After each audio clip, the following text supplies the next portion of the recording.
कालभैरवाष्टकं पठन्ति ये मनोहरं ज्ञानमुक्तिसाधनं विचित्रपुण्यवर्धनम् शोकमोहदैन्यलोभकोपतापनाशनम् ते प्रयान्ति कालभैरवाङ्घ्रिसन्निधिं ध्रुवम्।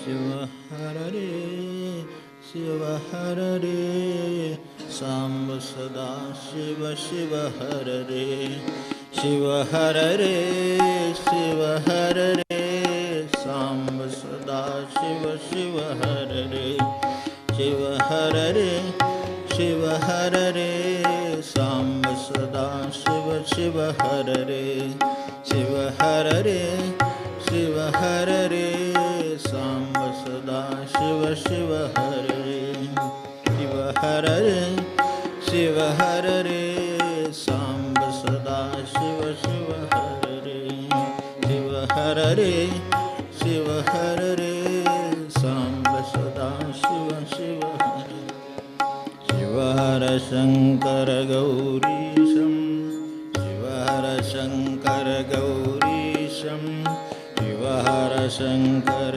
गौरीशं शिव हर वन्दे गंगाधरमीशं वन्दे गंगाधरमीशं वन्दे वन्दे गंगाधरमीशं शिव हर रे शिव हर रे सांब सदा शिव शिव हरे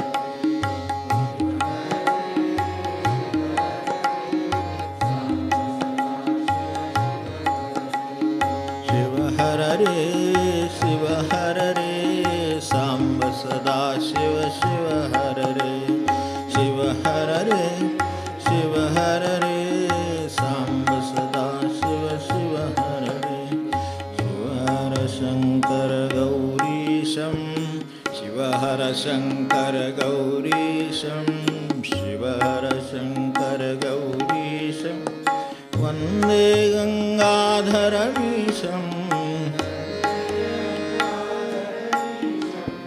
वन्दे गंगाधरमीशं वन्दे गंगाधरमीशं शिव हर रे शिव हर रे सांब सदा शिव हर रे शिव हर रे सांब सदा शिव शिव हर रे शिव हर रे शिव हर रे सांब सदा शिव शिव हर रे शिव हर रे शिव हर रे सांब सदा शिव शिव हर रे शिव हर शंकर गौरीशं शिव हर शंकर शिव हर शंकर गौरीशं वन्दे गंगाधरमीशं वन्दे वन्दे गंगाधरमीशं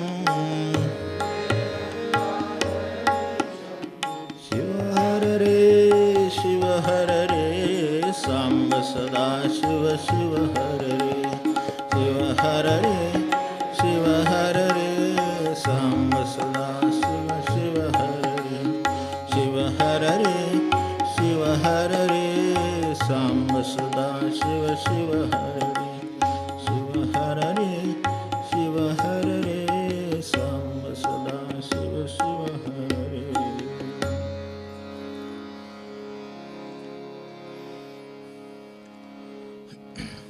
206 324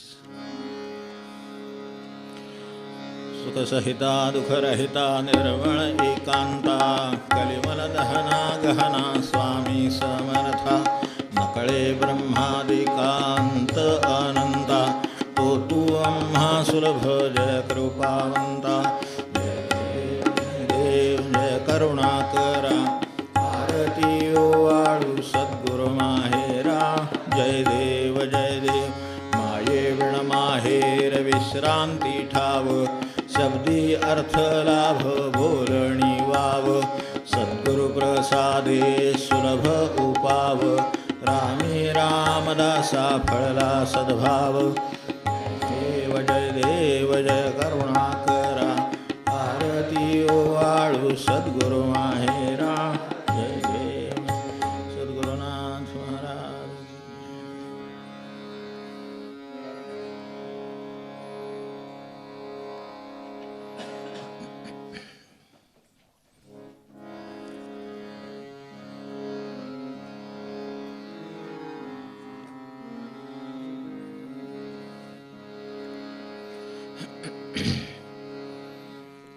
वाळू चंद्रमा नभमय शीतल सुख प्रेमा, ओवाळू चंद्रमा नभमय शीतल सुख प्रेमा, भगवंताची तूच विभूती जगजन मन धामा, भगवंताची तूच विभूती जगजन मन धामा, ओवाळू चंद्रमा नभमय शीतल सुख प्रेमा, ओवाळू चंद्रमा नभमय शीतल सुख प्रेमा, तू आकाशी कले कलेने स्नेह जागविषी सहजपणाने, स्नेह जागविषी सहजपणाने, शुद्ध पक्ष व्रत धरणाऱ्यांना नित होशी पौर्णिमा, शुद्ध पक्ष व्रत धरणाऱ्यांना नित होशी पौर्णिमा, ओवाळू चंद्रमा नभमय शीतल सुख प्रेमा, ओवाळू चंद्रमा नभमय शीतल सुख प्रेमा, कृष्ण पक्षी ही वाटिसी मार्दव, अवसेला सूर्यार्पण वैभव, वाटिसी मार्दव अवसेला सूर्यार्पण वैभव, रिक्त होनी दाविशी दीना त्यागाची सीमा, रिक्त होनी दाविशी दीना त्यागाची सीमा, ओवाळू चंद्रमा नभमय शीतल सुख प्रेमा, ओवाळू चंद्रमा नभमय शीतल सुख प्रेमा, भगवंताची तूच विभूती जगजन मन धामा, भगवंताची तूच विभूती जगजन मन धामा, ओवाळू चंद्रमा नभमय शीतल सुख प्रेमा, ओवाळू चंद्रमा नभमय शीतल सुख प्रेमा, ओवाळू चंद्रमा नभमय शीतल सुख प्रेमा.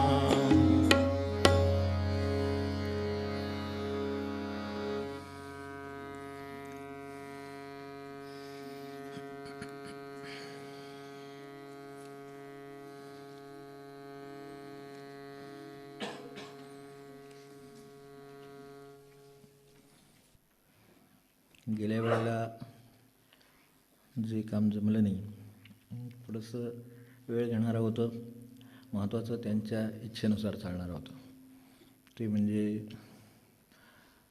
छोटी छोटी कामं यावेळेला ही निवडलेली आहेत. त्यातलं हे काम वाटणारं छोटं म्हटलं तर जर आपण त्यात उतरलो तर उपयोगाला अधिक, आणि त्याची पार्श्वभूमी तितकीच महत्त्वाची.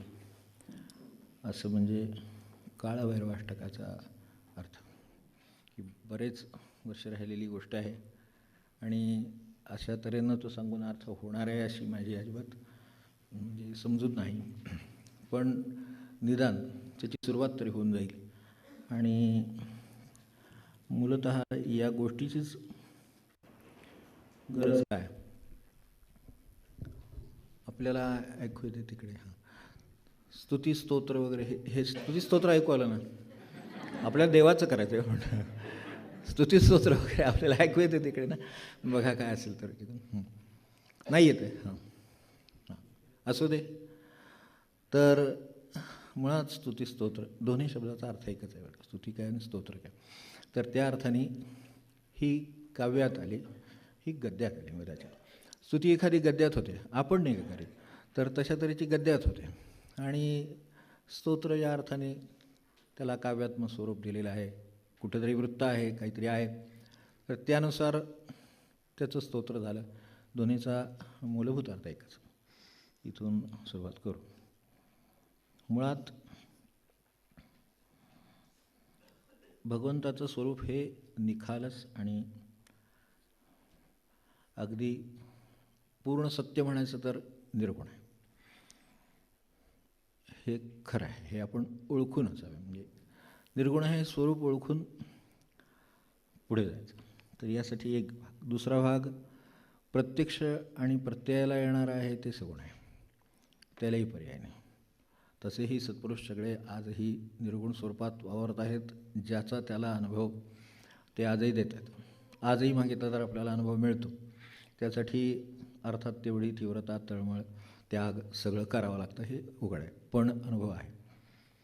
तर ते जे स्वरूप होतं ते जरी अंतर्धान पावलं शरीराने तरी अनुभव मात्र शिल्लक आहे. आता अनुभव कसा आहे तर निर्गुण आहे. त्यांचं ते ज्या स्वरूपात देत आहेत ते निर्गुण आहे. त्यामुळे निर्गुण हे सत्य, हे निखालस. पण प्रत्ययाला मात्र येतं ते सगुण येतं. आपण महाराजांचा नुसता फोटो पाहिला, आपण बाबा महाराजांचा पहा, अरविंदांचा पहा, तर तिथे आपल्याला ते असल्याचा जो आनंद मिळतो, पाहिल्याचा जो आनंद मिळतो तो सगुणामध्ये आहे. त्यामुळं आपली वाटचाल ही अशी आहे. आणि त्यात तिसरं म्हणजे आपण सगुणात आहोत, म्हणून तो अनुभव आपल्याला प्रत्ययाला येऊ शकतो, काहीतरी त्याचा अनुभव येऊ शकतो. म्हणून आपण या मार्गाने जात आहोत, हे आपल्यासमोर स्पष्ट असावं. दुसरं, हे नक्की लक्षात ठेवावं की जी वस्तू निर्गुण आहे ती नेहमी अनर्वाच्य असणार, तिच्याबद्दल सांगता येणार नाही. तर जर सांगता आलं तर गुण आले त्याला. तुम्ही वर्णन करायला गेला, गोरा आहे, काळा आहे, अमका आहे, तमका आहे, लहान आहे, मोठा आहे, व्यापून आहे, म्हणजे याचाच अर्थ सरळ ते सगुणच झालं की म्हणजे थोडक्या भाषेत. मग ते अनर्वाच्य हे सांगणं हेच त्याचं वर्णन. 9व्या अध्यायाच्या नंतर 10व्या अध्यायाच्या सुरुवातीला ते अनर्वाच्य हा जो शब्द वापरला होता, ज्यांचं 9व्या अध्यायाचं सगळं विवरण किंवा हे सगळं लक्षात असेल तर त्यांना हे लक्षात असेल की त्याला शेवटी त्यांनी अनर्वाच्य म्हटलं. हे काही सांगता येत नाही खरं. अनुभवता येतं का नाही तर अनुभवता येतं, पण सांगता येतं का तर नाही सांगता येतं. अगदी साधी गुळाची गोळी, दुसरं काय नाही. सांगता येते का नाही सांगता येत, अनुभवता येते का तर येते, पण त्याला गुळ लागतो, हे तितकंच खरं. तर तसंही ह्या निर्गुणाबद्दल झालेलं आहे. तर तसं लक्षात ठेवून ते अनर्वाच्य आहे, प्रत्ययाला येणार आहे. आता जे आपल्यासमोर काळाभरा वाटतं आहे त्याच्यापर्यंत जायचं. देवाची भूमिका ही भक्ताच्या भूमिकेवर ठरते, असं एक आपल्या लक्षात असू द्या. भक्ताची कशी भूमिका आहे, मी सगुण आहे तर मला सगुण लागतं, हे भक्त भूमिकेमुळं भक्त सगुणात म्हणून देव सगुणात, ही सांगड आहे. भक्ताची निर्गुण व्हायची तयारी असेल तर भगवंत निर्गुणच आहे, त्याला काय वेगळं व्हावंच लागत नाही. म्हणून भक्ताच्या भूमिकेवर भगवंताची भूमिका ठरते आणि आपली भूमिका बदलण्याचं स्वातंत्र्य आपल्याला आहे. देव कायम तसाच आहे, तो सगुणात भेटो, निर्गुणात भेटो, आपल्याला त्याचं स्वरूप काही बदलतच नाही. त्या दृष्टीने आपल्यासाठी आकार, आपल्यासाठी निराकार, त्याचं निराकारच असते का, हे लक्षात ठेवलं म्हणजे आपल्या भूमिकेवर तसं का होतं, किंवा अनेक लोक अशा तऱ्हेनं वेगवेगळे देव हे का निर्माण झाले, हे जे सगळं आहे याची उत्तरं त्याच्यात आहेत. सत्पुरुष वेगवेगळ्या कारणासाठी वेगवेगळ्या ठिकाणी त्या त्या गरजेनुसार असे आकार का घेतात, तर आकार घेणारी मूळ वस्तू एकच आहे. साधू दिसती वेगळाले परी ते स्वरूपी मिळाले, हे जे आहे तेच खरं. स्वरूपात ते सगळे एकच राहतात, फक्त आकाराला प्रदेशानुसार, भाषेनुसार. आता तिकडं कुठं दक्षिणेत जन्माला आला तर तिथली कुठली तेलुगू आहे तर तेलुगू, तमिळ आहे तर तमिळच्या भाषेत बोलते. आपल्याला त्या दृष्टीनं काही कळणार नाही, पण तिथल्या लोकांना ते किती जवळचं असेल, त्यांना ते किती कळेल, त्यांना किती त्याचा अपील असेल, कारण ते त्यासाठी तिथं ते आलेले आहेत. तसेच प्रत्येक ठिकाणी हे आकाराला येताना हे भक्तांच्या भूमिकेवर ठरतं. भक्तांची भूमी कोणती, स्थान कोणतं, भाषा कोणती, त्यांना कोणती कळण्याची समजुतीची बाजू कोणती आहे, त्या दिशेनं ते जन्माला येतात. त्या अर्थाने भगवंत त्या अर्थाने संतांच्या रूपानं जन्माला येतो. त्यावेळेस तो त्यांच्या त्यांच्या भाषेप्रमाणे होऊन जातो, त्यांच्या त्यांच्या प्रदेशाप्रमाणे होऊन जातो, त्यांच्या त्यांच्यासारखे वस्त्र राहतो, तशा पद्धतीनं राहणीमान तसं राहतं आणि त्यात तो त्याचं कार्य साधून देतो. ते देवकार्य असतं. तर हे आपला देहाचा असल्यामुळे सगुणाचा आहे, म्हणून देव सगुणाचा.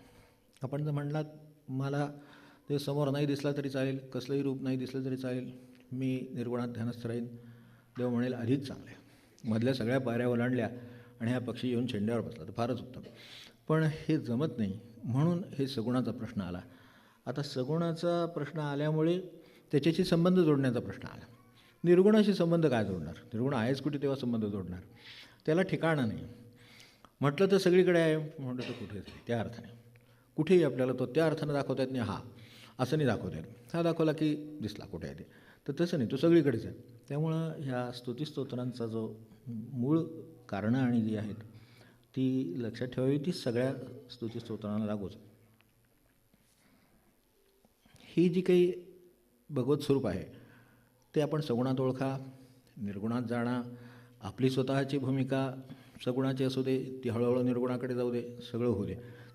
त्याप्रमाणे देवाचं स्वरूप बदलत जातं, आपण जे मानाल ते. तर त्यामुळे तशा पद्धतीने त्याचं बदलत जातं, पण त्याचं जे स्वरूप बदलत जातं त्याचा आणि माझा संबंध आहे हे लक्षात येणं ही भक्ताची बैठक आहे. पहिली भक्ताची बैठक आहे की माझा त्याचा संबंध आहे, ही पहिली बैठक आहे. नंतर तो संबंध मला माझ्या ध्येयाकडे म्हणजे त्याच्याकडेच घेऊन जाणार आहे, ही त्याची अधिक उच्च बैठक आहे. आता ती घेऊन जाण्याचा मार्ग मला चालावा लागेल, याला साधन म्हणू. आता तो चालताना मला सगुणाच्या बाकीच्या गोष्टी सोडाव्या त्यागाव्या लागतील, किंवा त्याला ज्या पुढे जायला लागतात त्या मला अंगीकाराव्या लागतील, ही त्याच्या पुढची तयारी. म्हणजे हे सगळं झालं की त्यागाचा प्रश्न आला. त्यागाशिवाय भगवंत नाही. कशाचाही त्याग, ज्याची जे भगवंताच्या आड येतं त्याचा त्याग. त्याग म्हणजे अमुक असं नाही की अमुक. म्हणून तर मग वस्त्रप्रवाहनं आपल्याकडे ह्या संतांच्या स्वरूपात सुद्धा आपण बघितलं असेल तर अगदी राजयोगीही आहेत आणि विरक्त आहेत, कौपिन धारण केले, काय नाही त्यांच्याकडे, असे पण आहेत. पण स्वरूपात आहेत ते तसेच आहेत, मूळ अनुभवाला तसेच आहेत. तर हे जे आहे हे आता हा प्रवासाचा संबंधाचा प्रवास सुरू झाला. तर भगवंताचा आणि आपला संबंध ओळखणं आणि त्यानुसार त्याचा मार्ग चालणं, त्यासाठी लागणाऱ्या गोष्टी काही करणं, काही सोडणं, त्यागणं.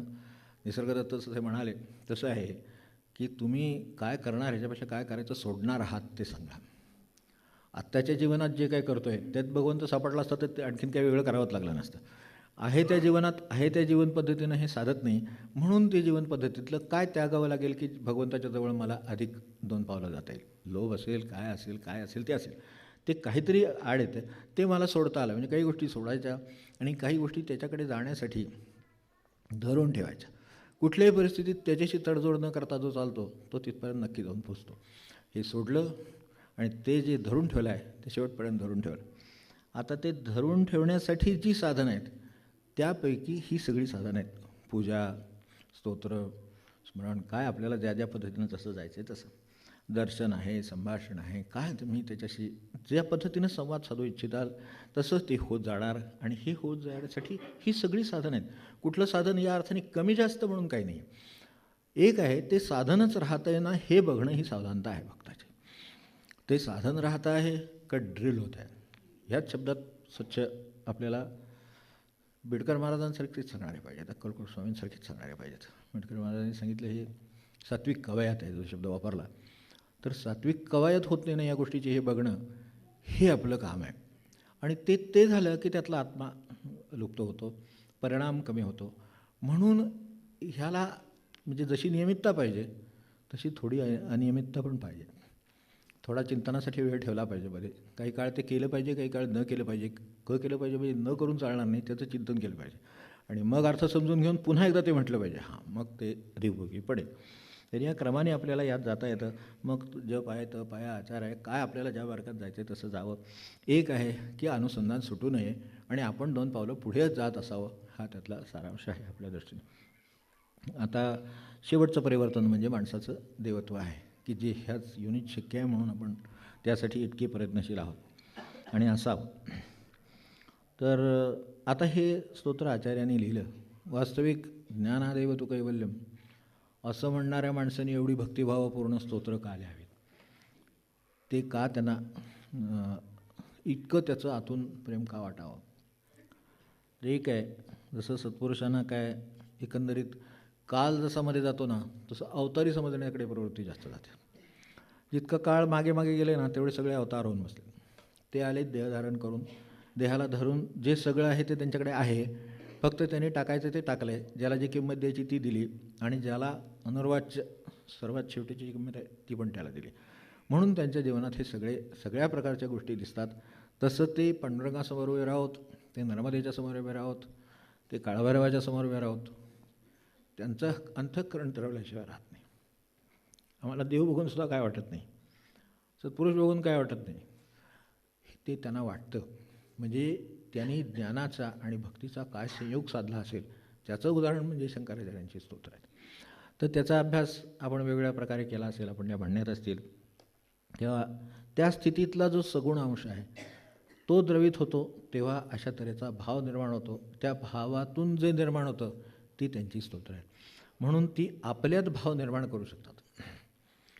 कविता आपल्यात भाव नाही निर्माण करू शकणार, पण स्तोत्र भाव निर्माण करू शकतं. मुळात त्याची निर्मिती ही त्यातून झालेली आहे आणि म्हणून ते दैवी राहतं आणि ते आपल्यात तो भाव निर्माण करू शकतं. तेव्हा त्या ठिकाणची लोकस्थिती, त्या ठिकाणचं वातावरण, हे सगळ्याला धरून त्या ठिकाणी त्यांना जे दैवत्वाचा जो प्रत्यय आला तो त्यांनी त्यात ओतला आहे, एवढं लक्षात ठेवलं जायचं आहे. आता या स्तोत्राच्या भक्तीचीच मुळात तशी, पण कारण भक्ती ही सर्वात सोपी, सर्वात सुरुवातीला, सर्वात शेवटी, सगळीकडे शेवटी भक्ती उरून राहते. तर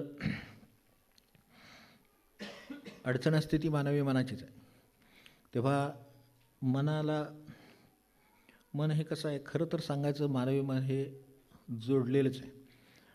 फक्त मनाची दुसरी बाजू, जसं एक बाजू आपल्याला जशी चंद्राची किंवा सूर्याची न दिसावी तशी दुसरी बाजू अंधारीत आहे, ती आपल्याला लक्षात येत नाही आणि त्यामुळं ते विभक्त आहे. त्याचा जो आकार दिसतो तेवढंच ते आहे, तसं वाटतं. ते आपल्याला देहाकडे खेचतं. देहाकडे एक बाजू आहे पण दुसरी भगवंताकडे आहे. ती देहाकडची बाजू देतच असल्यामुळे देहाकडे खेचलं जातं आणि तेच ते आहे अशी समजूत होते. त्यामुळे ते आपल्याला वेगळं करतं.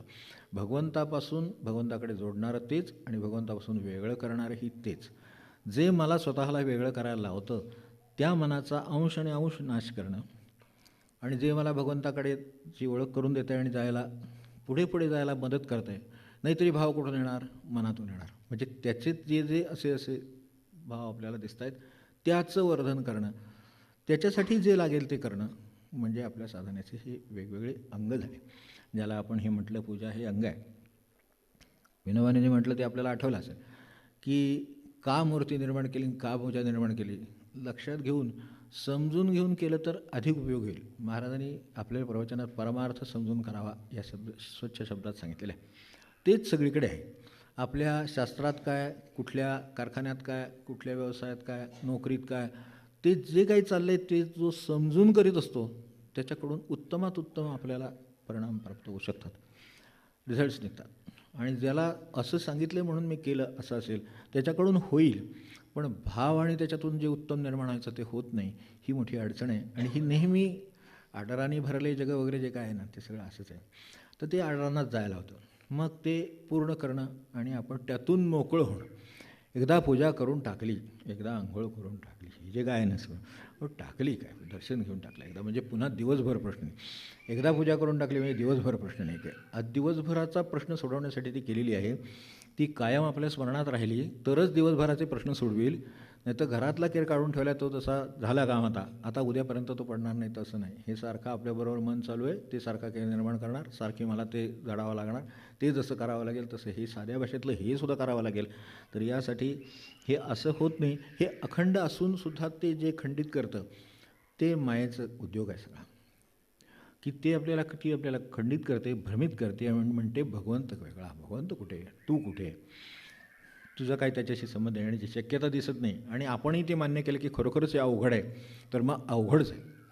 एखादा विद्यार्थी जसा पहिल्यापासून म्हणतो मला हे अवघड दिसते, तर अवघड दिसते म्हणजे त्याचं अवघड खरोखर दिसतंच कागदावर. मग पण पहिल्यापासून जो म्हणतो की मला हे जमणार आहे, मी हे करणार आहे, तर भगवंत त्याला हो म्हणणारच आहे. वास्तू जसं तथास्तू म्हणत असते तसं सगळ्या बाजूने भगवंत आहेच. भगवंताला वेगळी वास्तू नाही. त्या अर्थाने जे नावं ठेवतात ना त्यांना ते नाव ठेवतात, मी चांगल्या अर्थाने त्यांना मुलांचे नावं वगैरे ठेवतात वगैरे तसं.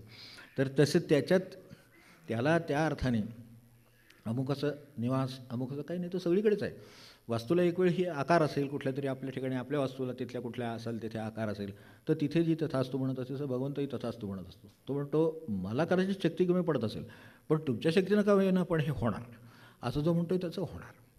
आता तो जर म्हणला हे काय शक्य आहे, या जन्मात तर काय शक्य नाही, तो म्हणतो ठीक, काय हरकत नाही, आपल्याला भरपूर जन्म आहेत पुढे, तुला लागेल तेवढी तिकीटं देतो, परत जाताना तिकीट परत कर आणि जा. तर ह्या अर्थाने हा संबंध आहे तो मानवी मन हे खंडित करते माया आणि वेगवेगळे करून टाकते. आणि मग आपल्याला हा जो भक्त व्हायचा तो विभक्त होतो. विभक्त म्हणजे भक्त नव्हे, ते जे आहे ना समर्थांचं, ते आपल्याला लक्षात असेल, तर त्या अर्थाने ही विभक्त करून टाकते, दोन करून टाकते, देव वेगळा तो वेगळा. आता मी भक्त तू देवा ऐसे करी, हे जे आहे ना हे आधी एक होते म्हणून ते म्हणतात, आणि एकच आहे, फक्त पूजा करायला देव पाहिजे, त्याच्यासाठी तो. म्हणून ते विनोबा म्हणाले, आत्ता मी क्षणभरापूर्वी जे बोललो होतो, विनोबा म्हणाले ते त्यासाठीच म्हणाले की ही पूजा ठेवली, देव ठेवला, समोर मूर्ती ठेवली, काय फोटो असेल आपला असेल, तर तो एवढ्यासाठी ठेवला की फार सुंदर फूल आहे, तो मनुष्य आपल्या नाकाला लावेल, ते वाहायला जागा ठेवली, म्हणजे त्याचं थोड्या तरी प्रमाणात त्याच्या स्वतःच्यावरचं प्रेम, स्वतःच्यावरचं भोगाची आसक्ती कमी होईल, यासाठी हे सगळं जे सुंदर आहे त्या म्हणून सर्वात सुंदर वस्तू असेल ती देवाला अर्पण करण्याची पद्धत आहे.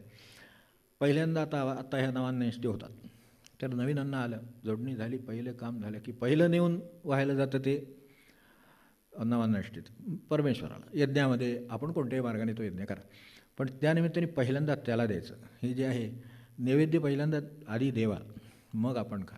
ही जे क्रम ईशावास्यात आहे, सगळीकडे हाच क्रम सांगितलेला आहे. तर हा जो क्रम आहे तो आपला जीवनात कायम राहावा, त्याची स्मृती राहावी. मग ती स्मृती अशी एकदा कळलं आणि माणसाला स्मृती राहिली, असं माणसाचं होत नाही. काय करणार त्याला, एकदा कळले त्याला आणि जागा झाला आणि तशाच या अर्थाने आणि कायमचा जागा राहिला असं होत नाही. साधा देहाने जागा झाला तर 8 तासांनी त्याला झोप येते परत. मग तिथं त्याचं ह्या जागेचं काय होणार. ही जी जाग आलेली आहे त्याला भगवंताची जाग दिली देवाची आपण म्हटलं, ते जे जागा दिली देवाची म्हटले ते पुढे जाग ती टिकत नाही ना व्यवहार करताना. मग ती टिकावी म्हणून जी साधनं काढली त्यामधलं स्तोत्र हे एक साधन आहे. ते जेवढं म्हणत राहील मनुष्य तेवढी त्याला भक्तीची, भगवंताची आठवण होत राहील आणि त्याचा परिणाम त्याच्या चित्तावर होऊन त्याचे व्यवहार तसे होतील, मग तो खरा भगवंत त्याला सापडेल. यासाठी त्यांनी कोणासाठी लिहिलं आहे असं नाही, त्यांना त्या क्षणी जे वाटलं ते त्यांनी लिहिलं. त्यांनी नर्मदेबद्दल वाटलं, नर्मदेबद्दल लिहिलं. त्यांना पांडुरंगाबद्दल वाटलं, पांडुरंगाबद्दल लिहिलं. त्यांना जे त्या क्षणी उचंबळून आलेले त्यांनी जे लिहून टाकले ते लिहून टाकले. ते आपल्याला उपयोग पडतात. संत ज्यावेळी काम करतात त्यावेळेस स्वतःवर उपकार करीत नाहीत, जगावर उपकार करतात. आपली कामं सगळी आहेत पण ती स्वतःसाठी आहेत आणि त्यांची कामं सगळी जगासाठी आहेत.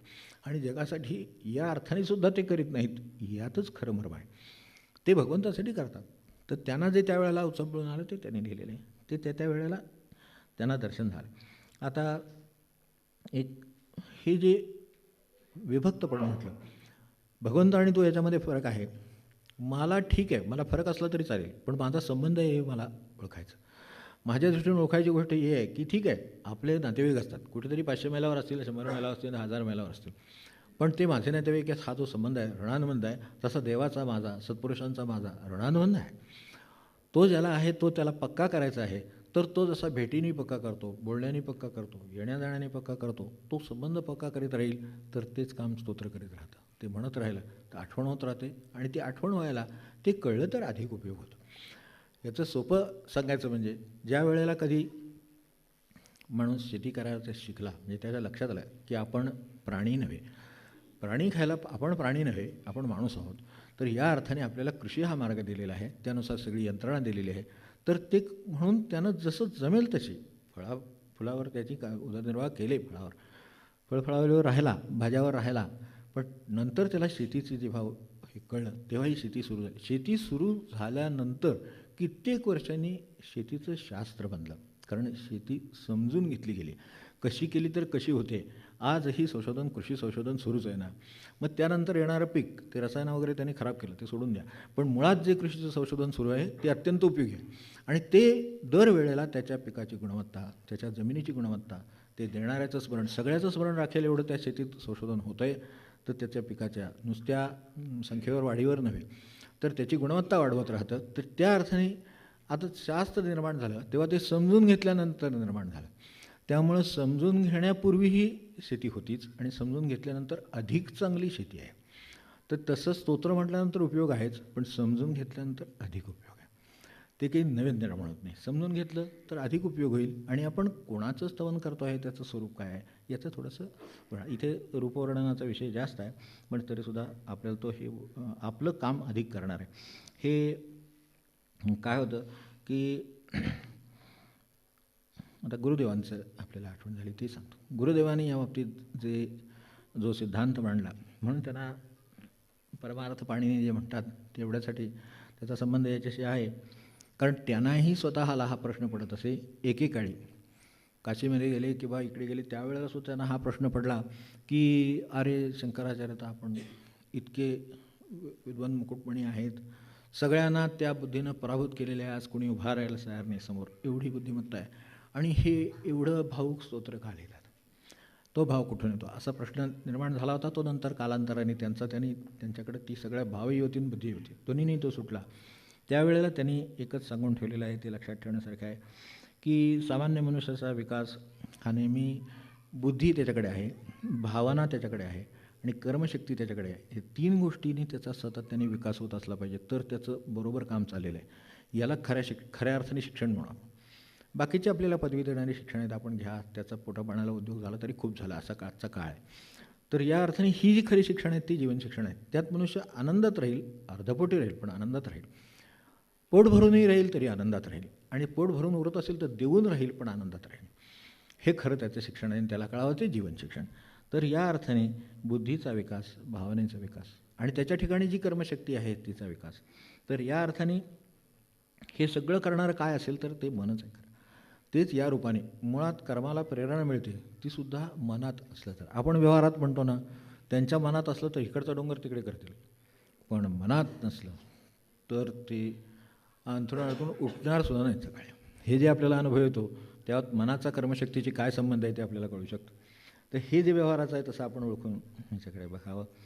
आणि याच्याबरोबर त्याच्याकडे एक शक्ती आहे जी भगवंताला जोडणारी आहे.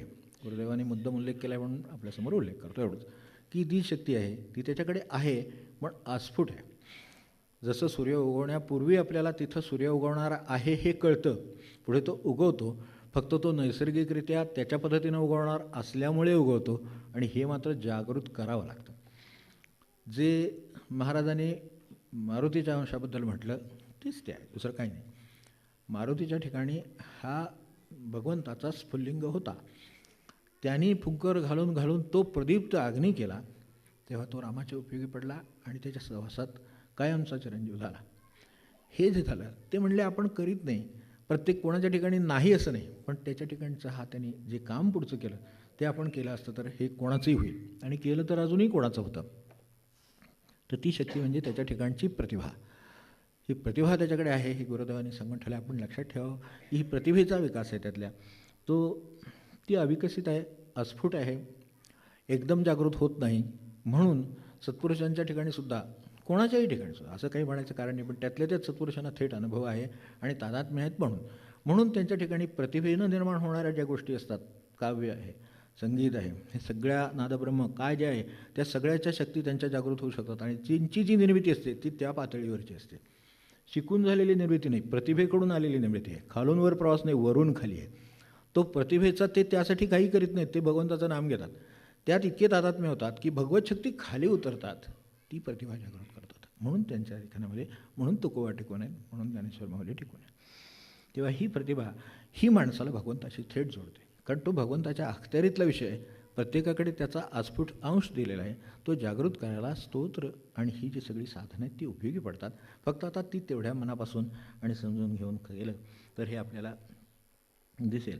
आणि ह्यातली बुद्धी प्रगल्भ झाली, म्हटलं तसं भावना प्रगल्भ झाली, कर्मशक्ती प्रगल्भ झाली, तर जो सावळा गोंधळ अंधश्रद्धेमुळे आणि इतर सगळ्या, त्याला मोकाट सुटलेली जनावरं असा शब्द वापरला आहे.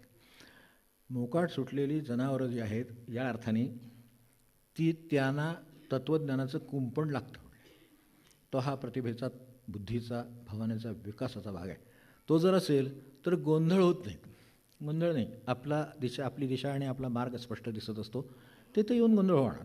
का जग गोंधळ करायला बसले, मायाचा गोंधळ आहे तो कधीपासून चालू आहे आणि कधी संपेल ह्याचा काही मागमूस नाहीच आहे. आणि तो शक्यता पण नाही ते माणसाच्या हातातलं, कारण हे सगळं चालायला गोंधळातच चालू शकतं, तसंच ते आहे. तर तसं ते चालू देत, पण आपला गोंधळ होत नाही आणि आपण बरोबर विशिष्ट दिशेनं जात राहतो. याला कारण जेवढी प्रगल्भता यात येईल, बुद्धीत येईल, भावनेत येईल, कर्मशक्तीत येईल, तेवढा तो बरोबर निश्चित स्वरूपाचं कर्म करेल. जो निश्चित आता असं आहे, जी जवळची वाट आहे, जी स्वच्छ आहे, जी भगवंताकडे नेते, ती वाटचाल करीत असलेला मनुष्य तिथे लवकर पोचणार हे उघड आहे, किंबहुना नक्की पोचणार हे उघड आहे. त्याच्या प्रयत्नाप्रमाणे, त्याच्या बाकीच्या अनुकूलतेप्रमाणे तर थोडा मागे पुढे पोचेल, पण तो तिथे पोचणारही नक्की. आणि खरा विकास त्याच्यातच आहे. मग ती प्रतिभा त्यात आली, ती जागृत झाली की भगवंताशी थेट संबंध आहे. तर हा गोंधळ दूर करायला यांचा उपयोग होतो. आचार्यांच्या स्तोत्रांचा होतो, ह्या सगळ्याच स्तोत्रांचा होतो. कुठलंही स्तोत्र ज्यावेळेला अशा पातळीवरचं असतं, ते आरती असो, स्तोत्र असो, पूजा असो, नुसती पूजा करूनसुद्धा पुजारी मुक्त झालेले आहेत, नाही अशातलं भाग नाही. नुसतं तेवढंच, नुसतं पुराण सांगूनसुद्धा मुक्त झालेले लोक आहेत. हे याच्यावर अवलंबून आहे ते काय काय म्हणून सांगत होते. महाराजांच्याकडे जे पुजारी आहेत ते काय म्हणून पुराण सांगत होते. शास्त्रीभाव होते, सगळा प्लेग आला त्यावेळेला, सगळं गाव आपल्याला माहिती आहे सगळं, की हे सगळं गाव उठून बाहेर गेलं, महाराज फक्त गावातून चक्र टाकून आले. त्यावेळेला रामासमोर रोजची पोथी कोण सांगणार हा प्रश्न होता. ते म्हणले मी थांबायला तयार आहे. आता काय थांबायला तयार आहे, बाजूची माणसं मृत्युमुखी पडलीत आणि पोथी सांगणार, पोथी आणि ऐकायला पोथी आहे कोण मुळात. ऐकायला म्हणले राम आहे ना, ही यांनी पोथी सांगितली घरी, म्हणून त्यांना त्याच्यापासून काही झालं नाही. ज्यापासून बाकीच्या सगळ्यांना एवढं काय ते त्याचा परिणाम झाला साथीचा, त्याचा त्यांच्यावर काही परिणाम झाला नाही. त्यांनी पोथी सांगितली, पोथी ऐकायला राम आहे. आता पोथी ऐकायला राम आहे असं ज्याला पोथी सांगताना वाटतं, त्याला बरोबर काय ते सापडलेलंच आहे. मग बाकीच्या ऐकायला बसोत असोत नसोत, तेव्हा अशा अर्थाने तिथपर्यंत नेण्याचं सामर्थ्य याच्यात आहे. तर ह्यातलं काहीही आपण जे निवडावं ते घ्यावं, ही या सगळ्या स्तोत्रांची पार्श्वभूमी आहे. आता स्तोत्राला अधिक थोडंसं स्थान अधिक आहे, प्रत्येकात थोडं 1-2% 2% 2% फरक असतो प्रत्येक गोष्टीत. तसा स्तोत्राला आहे. एक तर स्तोत्राला त्या अर्थाने उपाधी तशा कमी आहेत. एक शब्दाची किंवा ती जी काही पठणाची आहे उपाधी ती एवढी आहे, पण बाकीच्या उपाधी फक्त एक आहे मात्र, की स्तोत्र म्हणजे वाचायचं आहेच आहे, पण वाचण्याबरोबर म्हणायचं जास्त आहे. त्यामध्ये म्हणण्याचा भाग आहे, वैखरीचा भाग आहे, ते कानावर पडत आहे. इकडं आतून अर्थ कळतो आहे आणि तिकडं कानावर पडतं आहे. आपणच म्हटलेलं आपल्या कानावर पडलं तरी बस होतं, त्याला काही कोणी म्हणावं लागतं अशातला भाग नाही. आपण म्हटले आपले कान ऐकतायत ना, मग आपण एकाग्र होतो. ती जेव्हा सगळी तिन्ही गोष्टी सगळ्या एकत्र आल्या, म्हणणारा आला, स्तोत्र आले, ऐकणारे कान आले, हे जेव्हा एकत्र आले तेव्हा भगवंताकडे जाण्याचं काम एकदम सोपं होतं. आणि या अर्थाने ते अधिक आपल्या मनावर काय होतं, मनावर ठसतं काय, तर आपला काल गुरुवारीच विषय झाला आहे की आपण जे कानाने पाठवू, जे डोळ्यांनी पाहू, जे वारंवार करू ते आपल्या मनात जाणार, ते चित्तात ठसणार. मग आता स्तोत्र तर जास्तीत जास्त ठसता येण्यासारखी गोष्ट आहे. रोज केली जाईल तर रोज तितकी ठसेल, दिवसातून 2दा केली जाईल अजून ठसेल. म्हणून त्रिकाल संध्या सांगितली. स्नानसुद्धा साधं शरीराच्या शुद्धीचे भाग आहे, तरीसुद्धा त्रिकाल सांगितलेला आहे.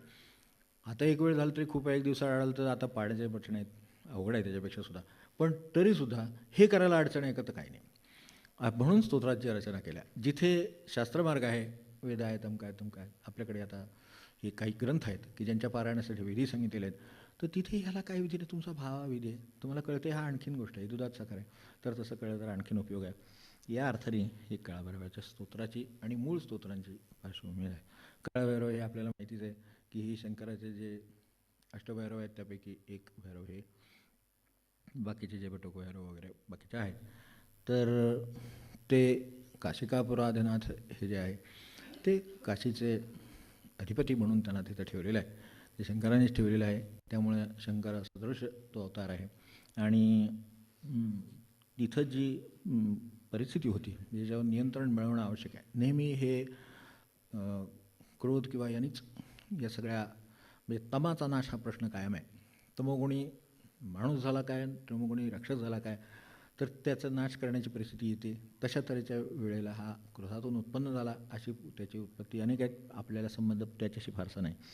तर तशा तऱ्हेचा तो काशीत राहणारं हे दैवत, आणि त्याला काशीतच पुढे निवास करण्याचं सांगितलेलं आहे. म्हणून जे लोक काशी यात्रा वगैरे करतात त्यांना माहिती असेल की तिथे ते जाऊन काळभैरवाचं दर्शन घेतल्यानंतर काशी यात्रा पूर्ण होते, कारण तो त्याला काशीचा कोतवाल म्हणतात. महाराज जसं शनीला देवांचा कोतवाल म्हणत तसंही आहे, ते तिकडे काशीचा कोतवाल आहे. त्या अर्थाने त्याचं दर्शन घेतलं जातं. आणि काही लोक ते काशीहून काळा दोरा आणतात. काशीला गेले की येताना एक काळा दोरा घेऊन येतात. तो त्याचं प्रतीक आहे की ते संरक्षणाचं प्रतीक आहे, ते त्यासाठी आहे. त्या भावनेनं आणलं असेल, त्याचं काम असेल, त्याच्या भावनेही होईल, त्यानंच होतं अशातलाही भाग नाही. पण ते प्रतीक त्याचं आहे, ते एवढं लक्षात ठेवलं तरी खूप झालं. आता आपण प्रापंचिक भक्त असल्यामुळे म्हणजे बहुतांश तर असं म्हणत नाही, कारण काय सांगावं, पण प्रापंचिक भक्त असल्यामुळे त्याला हे सगळं केलं तर आम्हाला काय मिळणार हा प्रश्न काय करणार. शेवटी मला फायदा काय हा प्रश्न त्याच्यात आहे. तेवढं त्यांनी तो शेवटी सोडवलेला आहे. ते आपल्याला माहितीच आहे की हे सगळे म्हणजे ऐहिक आणि पारलौकिक. आपल्याला ऐहिक पाहिजेत, पण त्यांची ऐहिक देण्याची पद्धत अशी आहे की देता देता ते पारलौकिकही देतात. आणि एकदा पारलौकिक मिळाल्यावर त्याची चव किंवा त्याचं महत्त्व कळल्यानंतर माणसाला ऐहिकाचं मागण्याची ओढ राहत नाही. आणि ते नसलं तरी त्याला चालतं. आणि नंतर त्याच्या लक्षात येतं ह्यात काही नाही तथ्य, हे नंतर आपोआपच होतं. ते महाराज मधाचं बोट म्हणतात तसं आहे. तर प्रापंचिकाच्या दृष्टीनं अशी असतं. तर याच्यातला शेवटी जी यादी आहे, शोकमोह दैन्यलोभ, हे सगळं आपल्याला हव्या असलेल्या गोष्टी आहेत की ज्या शोक नको, दैन्य नको, हे नकोच आहे आपल्याला. तर त्याच्यातल्या गोष्टी दैन्य जावं म्हणजे अशा कारणाने सुद्धा म्हणणारे भक्त आहेत. मी म्हणतो त्या कारणाने म्हणू देत, ते निदान काळभैरवाशी निगडीत राहतील. आज नव्हते तो काय काम करायचं करणारच आहे. त्यामुळे त्याच्यावर त्याची खात्री आहे. त्यामुळे त्याच्याकडे त्या अर्थाने पाहायला हरकत नाही. फार अगदी सगळा शब्दफोड करून बघावा असं आहे खरं म्हणजे, पण काही पाठभेद याच्यामध्ये आहेत. आता तशी खूप वर्ष झाली, त्यामुळे त्या मानानं कमी म्हणायचे. कारण मौखिक परंपरेनं विद्या जी आली ती अत्यंत बारकाईनं आलेली आहे. तर त्यामुळे त्याच्यात त्या मानानं पाठभेद कमी आहेत, पण आहेत. आणि त्यांनी आपल्याला म्हणण्याला फार मोठा फरक पडतो असं नाही. अर्थाचा थोडासा फरक असला तर तो जो काही अर्थाचा फरक आहे तो मूळ विषयाशी फार मोठा निगडीत नाही. मूळ विषय जो आपल्याला कळतो तो कळतो. देवराज सेव्यमान श्री कालभैरवाय नमः. तर एका बाजूला शोक आणि मोह नाहीसे करणं म्हणजे जे नेहमीचे प्रापंचिक प्रश्न आहेत ते त्याला देणं, पण त्याच्यातलं ते मूळ जे आहे, मोहाचं मूळ आहे किंवा याचं मूळ आहे, ती नाहीशी करणं, हे त्याचं पुढचं काम तो करतो. आणि दुसऱ्या बाजूला ज्ञान आणि मुक्ती या दोन्ही गोष्टी त्याला देतो. म्हणजे ज्ञानादेव कैवल्यम हे पुन्हा शंकराचार्यांचं पुन्हा तिथे तशा तऱ्हेनं अनुभवायला येतंच. त्या अर्थानं आपण ज्याला पुण्य म्हणू तेही मिळेल. आता ह्याच्यातले पाठभेद आहेत. काही उच्चारांचा प्रश्न आहे, संधींचा प्रश्न आहे. थोडं आता काय झालं आहे, मराठीची मोठी मराठीचीच मुळात, संस्कृतचं मी काही बोलत नाही, पण थोडी दिनवाणी अवस्था झालेली आहे. त्याच्यात जिच्याशी ह्याचा संबंध आहे तेवढं तरी फक्त सांगून ठेवतो की निदान श आणि स एवढे जरी व्यवस्थित आले तरी खूप झालं. आणि म्हणजे श्रीराम आहे ते श्रीरामच राहील. श आणि र आहे, श्रीराम नाही होणार. त्याचा संबंध नामाशी आहे. आणि आपण जे घेतो त्या सगळ्या नामाशी आहे. आणि सुरुवातीलाच पहिल्यांदा श्री लिहितो. तर त्याच्यातला जो वरचा आपण जो श्री काढतो इथे, तर माझ्याकडे फळा किंवा काही नाही आहे, पण आपल्या लक्षात येण्यासारखं आहे. हे मोडीतून आलेलं आहे त्यामुळे ते लक्षात येत नाही, म्हणून काही वेळेला सांगावं लागतं ज्यांना माहीत नसेल त्यांच्यासाठी. तर हा जो श आहे अर्धा, आणि त्याला रेघ दिली आणि मग जो पूर्ण केला काना देऊन, त्याच्यातला वरचा जो आहे तो पूर्वीच्या मोडीतला श आहे. तो आता जो आपण शहामृगातला श काढतो तो तिथे तसा काढला जात होता.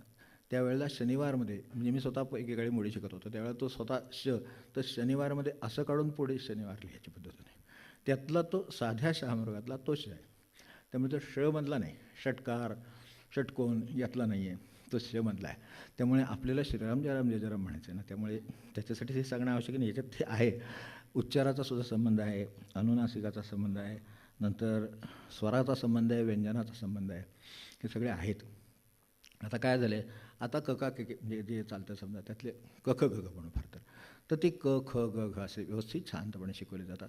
क ख ग घ असं नाही शिकवलं जातं. आता म्हणजे अभ्यासक्रमात नाही तसं, वरती काय मला माहीत नाही, खाली काय ते तरी माहिती आहे.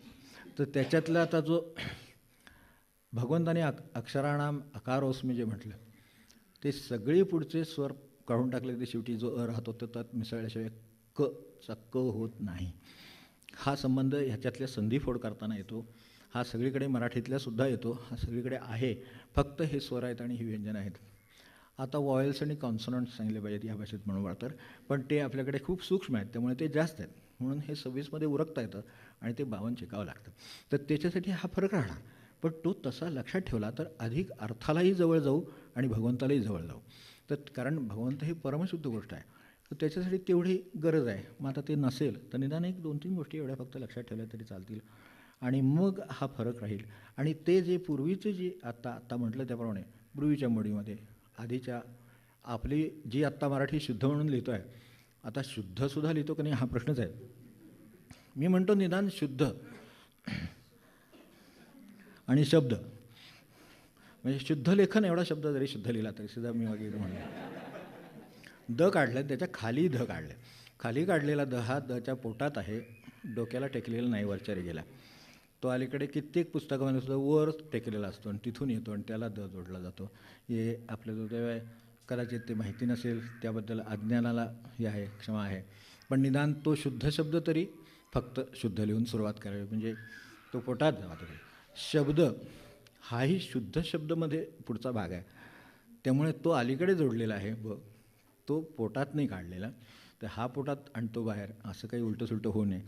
तो जो शुद्ध आहे त्याच्यातला द खाली राहावा आणि शब्दमधला ब मात्र अलीकडे राहावा, कारण जे अलीकडे उच्चारायचं आहे ते ब आहे आणि नंतर द आहे, म्हणून शब्द असं झाला. तर तो म्हणून तो मागे लिहिला आहे दच्या, आणि इथे शुद्धमध्ये शुद्ध ध असं आहे, म्हणून ध नंतर आहे. एवढं लक्षात ठेवण्यासाठी जरी आपण तो ठेवला तरी चालेल. श्र म्हणून खाली जो आहे त्यातला खालचा जे आपण जो नेहमीचा श्री महाराजांच्या कोणाच्याही मागे श्री लिहितो, तर जो श्री आहे त्याच्यातला खाली जो वरचं सांगितला तो शहामृगातला शेवर गेला, त्याच्या खाली जे राहिलं आहे तो पूर्वीचा र आहे. आपल्याला अधिक प्रमाण कळतं की नाही, प्रमाण शब्द आहे, तर त्याच्यामध्ये जो खाली आपण रेग मारतो आहोत ती रेग स्वतंत्रपणे र म्हणून वापरली जात होती. ती मिसळल्यामुळे आता ती र आहे हे लक्षात नाही येतात, ते शब्द फक्त लक्षात राहतात. तर असं होतं म्हणून या 2-3 शब्दाविषयी फक्त खुलासा केला. बाकीचा मराठीचा तास आत्ता नाही आहे आणि मी त्यातलं नाही, त्यामुळे मला तसं काय सांगता येणार नाही. फक्त जे बेसिक्स आहेत, जी अत्यंत मूलभूत गोष्टी तेवढ्या फक्त सांगितल्या, की ते जे खाली रेग आहे ती र आहे समजा, वरचे जे आहे तो श आहे समजा. एवढं समजलं तरी श्रीराम म्हणजे एवढंच म्हणतो आता, जय राम जय जय राम तेवढं म्हणायला बरं पडेल. तर एवढे त्यातले गोष्टी घेतल्या तर, आणि याचा संबंध पुन्हा अध्यात्माशी आहे ना, म्हणून माझा संबंध त्याच्याशी आहे. मराठीची एक वेळ ठीक आहे, तो वेगळा ऋणांबंध आहे. पण हे जे आहे यातले हे स्वर हे त्या व्यंजनांना पूर्णता देतात. व्यंजनं कितीही असली, सगळी भाषा त्यामुळे बनत असली, शब्द बनत असले तरीसुद्धा त्यातल्या ह्या स्वराशिवाय त्याला पूर्णता येत नाही. आयुष्यात सुद्धा भगवंताचा स्वर लागल्याशिवाय पूर्णता येत नाही. लक्षात ठेवलं तरी पुरे. तर आता श्री कालभैरवाय नमः. देवराज सेव्यमान आपल्याला पाठ आहे, त्यामुळे मी त्या अर्थाने बघत नाही. देवराज हा इंद्र, सेव्यमान तो सुद्धा ज्याची सेवा करतो त्याचा कोप त्याला परवडणार नाही. काळभैरवाची उत्पत्ती ही मुळात शंकराच्या कोपापासून झालेली आहे. त्यांनी कोपाने हा निर्माण केला. हे आपल्याला सगळं आज कदाचित याचं वाटेल, अविश्वसनीय वाटेल, पण ते अविश्वसनीय वगैरे अजिबात नाही आहे, हे सगळं सत्य आहे. तर आणि ते कसं आहे ते आत्ता आपल्या ह्या एवढ्या वेळात नाही, आणि त्याच्यासाठी जो अभ्यास पाहिजे तो झाला तरी कळू शकतो. देवराज इंद्र आहे, सेव्यमान तो ज्याची सेवा करतो. ह्यावरनं त्याचं महात्म्य कळावं याच्यासाठी सुरुवातीलाच त्याचा उद्गार केलेला आहे की जास्तीत जास्त काय देव, त्यांचं कोण शेवटी तर इंद्र, म्हणजे त्यांचा राजा झाला तरी देवराजा कोण तर इंद्राचा, तो ज्याची सेवा करतो. आता बाकीचं सगळं जग त्याच्यात येऊन गेलं. माणूस करतो, यक्षस करतात, अमकं करतात, तमकं करतात, सांगत बघा असायचं काही कारणच नाही. देवराजाचा जो सेव्यमान आहे तो ज्याची सेवा करतो असा. पावना अंघ्री पंकजम, अंघ्री म्हणजे पाय, आपल्याला माहिती आहे ते अंघ्री युगल, अंघ्री पंकज म्हणजे कमल. तेव्हा अंघ्री पंकजम पदकमलांची सेवा आपल्याला माहितीच आहे की साहेबांची पदकमलांचीच सेवा करावी. ते घरात काय पदकमलांची सेवा म्हणजे असंच आहे. त्यातले पदकमलं लक्षात यायला हरकत नाही. अंघ्री पंकजम, तर ती अंघ्री पंकजम ही देवाची, माणसाची नाही आहेत, ती भगवंताची आहेत. किंवा शंकराच्या स्वरूपाची आहेत, त्यामुळे पावनांघ्री पंकजम आहेत. ती पावन आहेत की ज्याच्यावर मनुष्याने डोकं ठेवलं, सेवा केली तर तो स्वतः पावन होऊन जाईल, हे सामर्थ्य त्याच्यामध्ये आहे. त्यामुळे देवराजस्य विमान पावनांघ्री पंकजम व्यालयज्ञ सूत्रमेंदू शेखरम कृपाकरम. आपल्याला यातले काही शब्द माहितीचे आहेत, काही नाहीत असतील, पण व्याल आहे. व्याल म्हणजे आपल्याकडचं सर्प, साप. तर साप आहे, त्याच्या गळ्यात नेहमी आपल्याला दिसत असेल की काळभैरवाच्या, शंकराच्या तर असतो, त्याचाच अवतार आहे, त्यामुळे त्याच्या गळ्यात नेहमी साप असतो.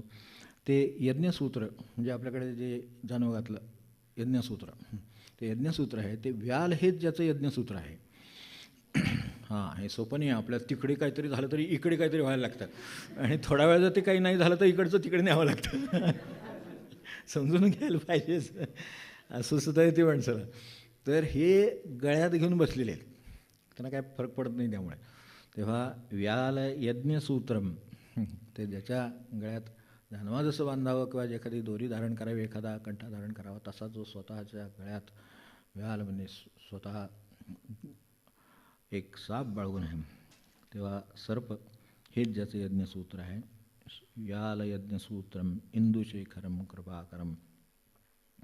ते आपल्याला चंद्राचं माहिती आहे, जसं धारण केलेलं आहे त्याचे शेखरम.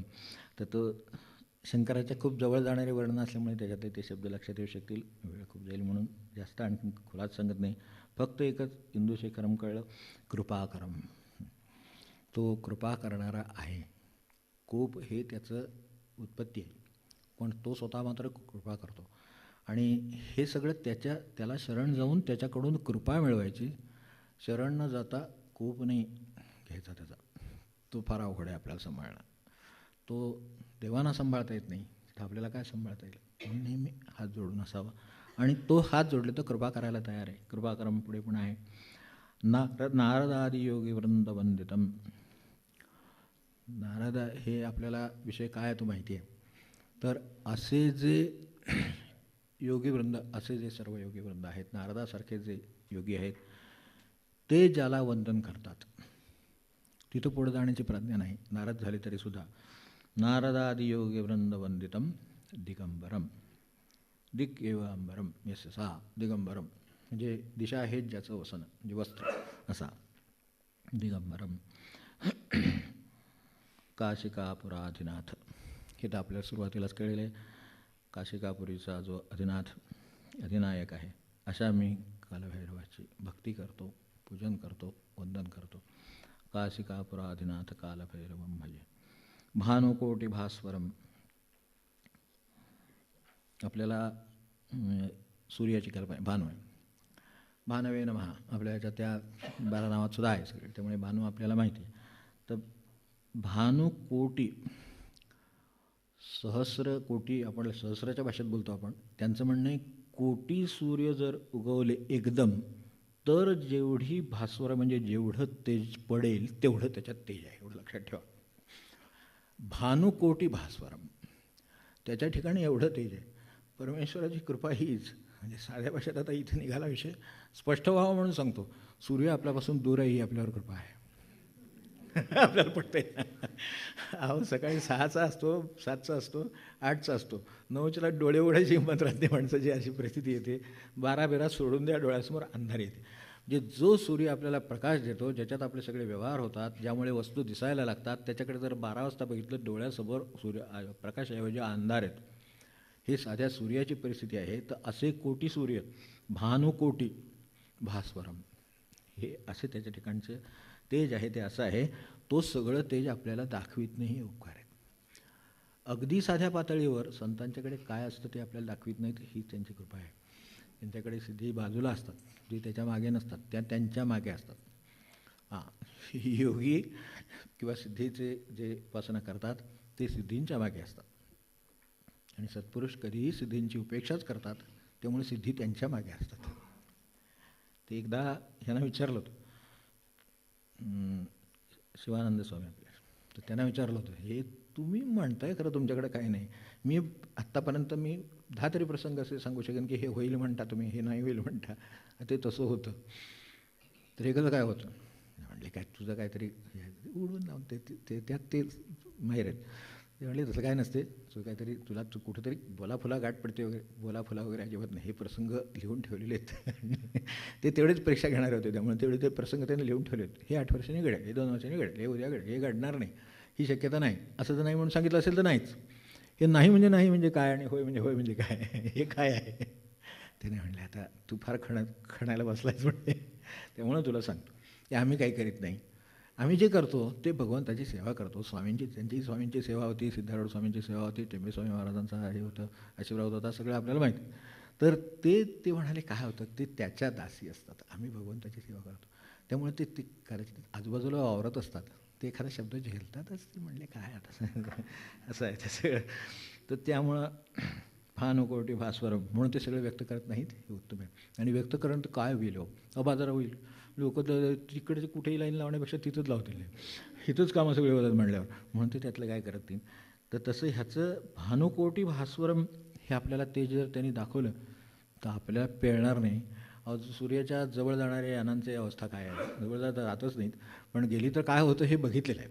की ते अनमॅन जर एखादं पाठवून दिलं तर ते वितळून जातं कित्येक कोटी मैल अंतरावर, म्हणजे साध्यासुद्धा नाही, कित्येक मैल अंतरावर ते वितळून जातं, एवढं तिथे उकळतं आहे नुसतं.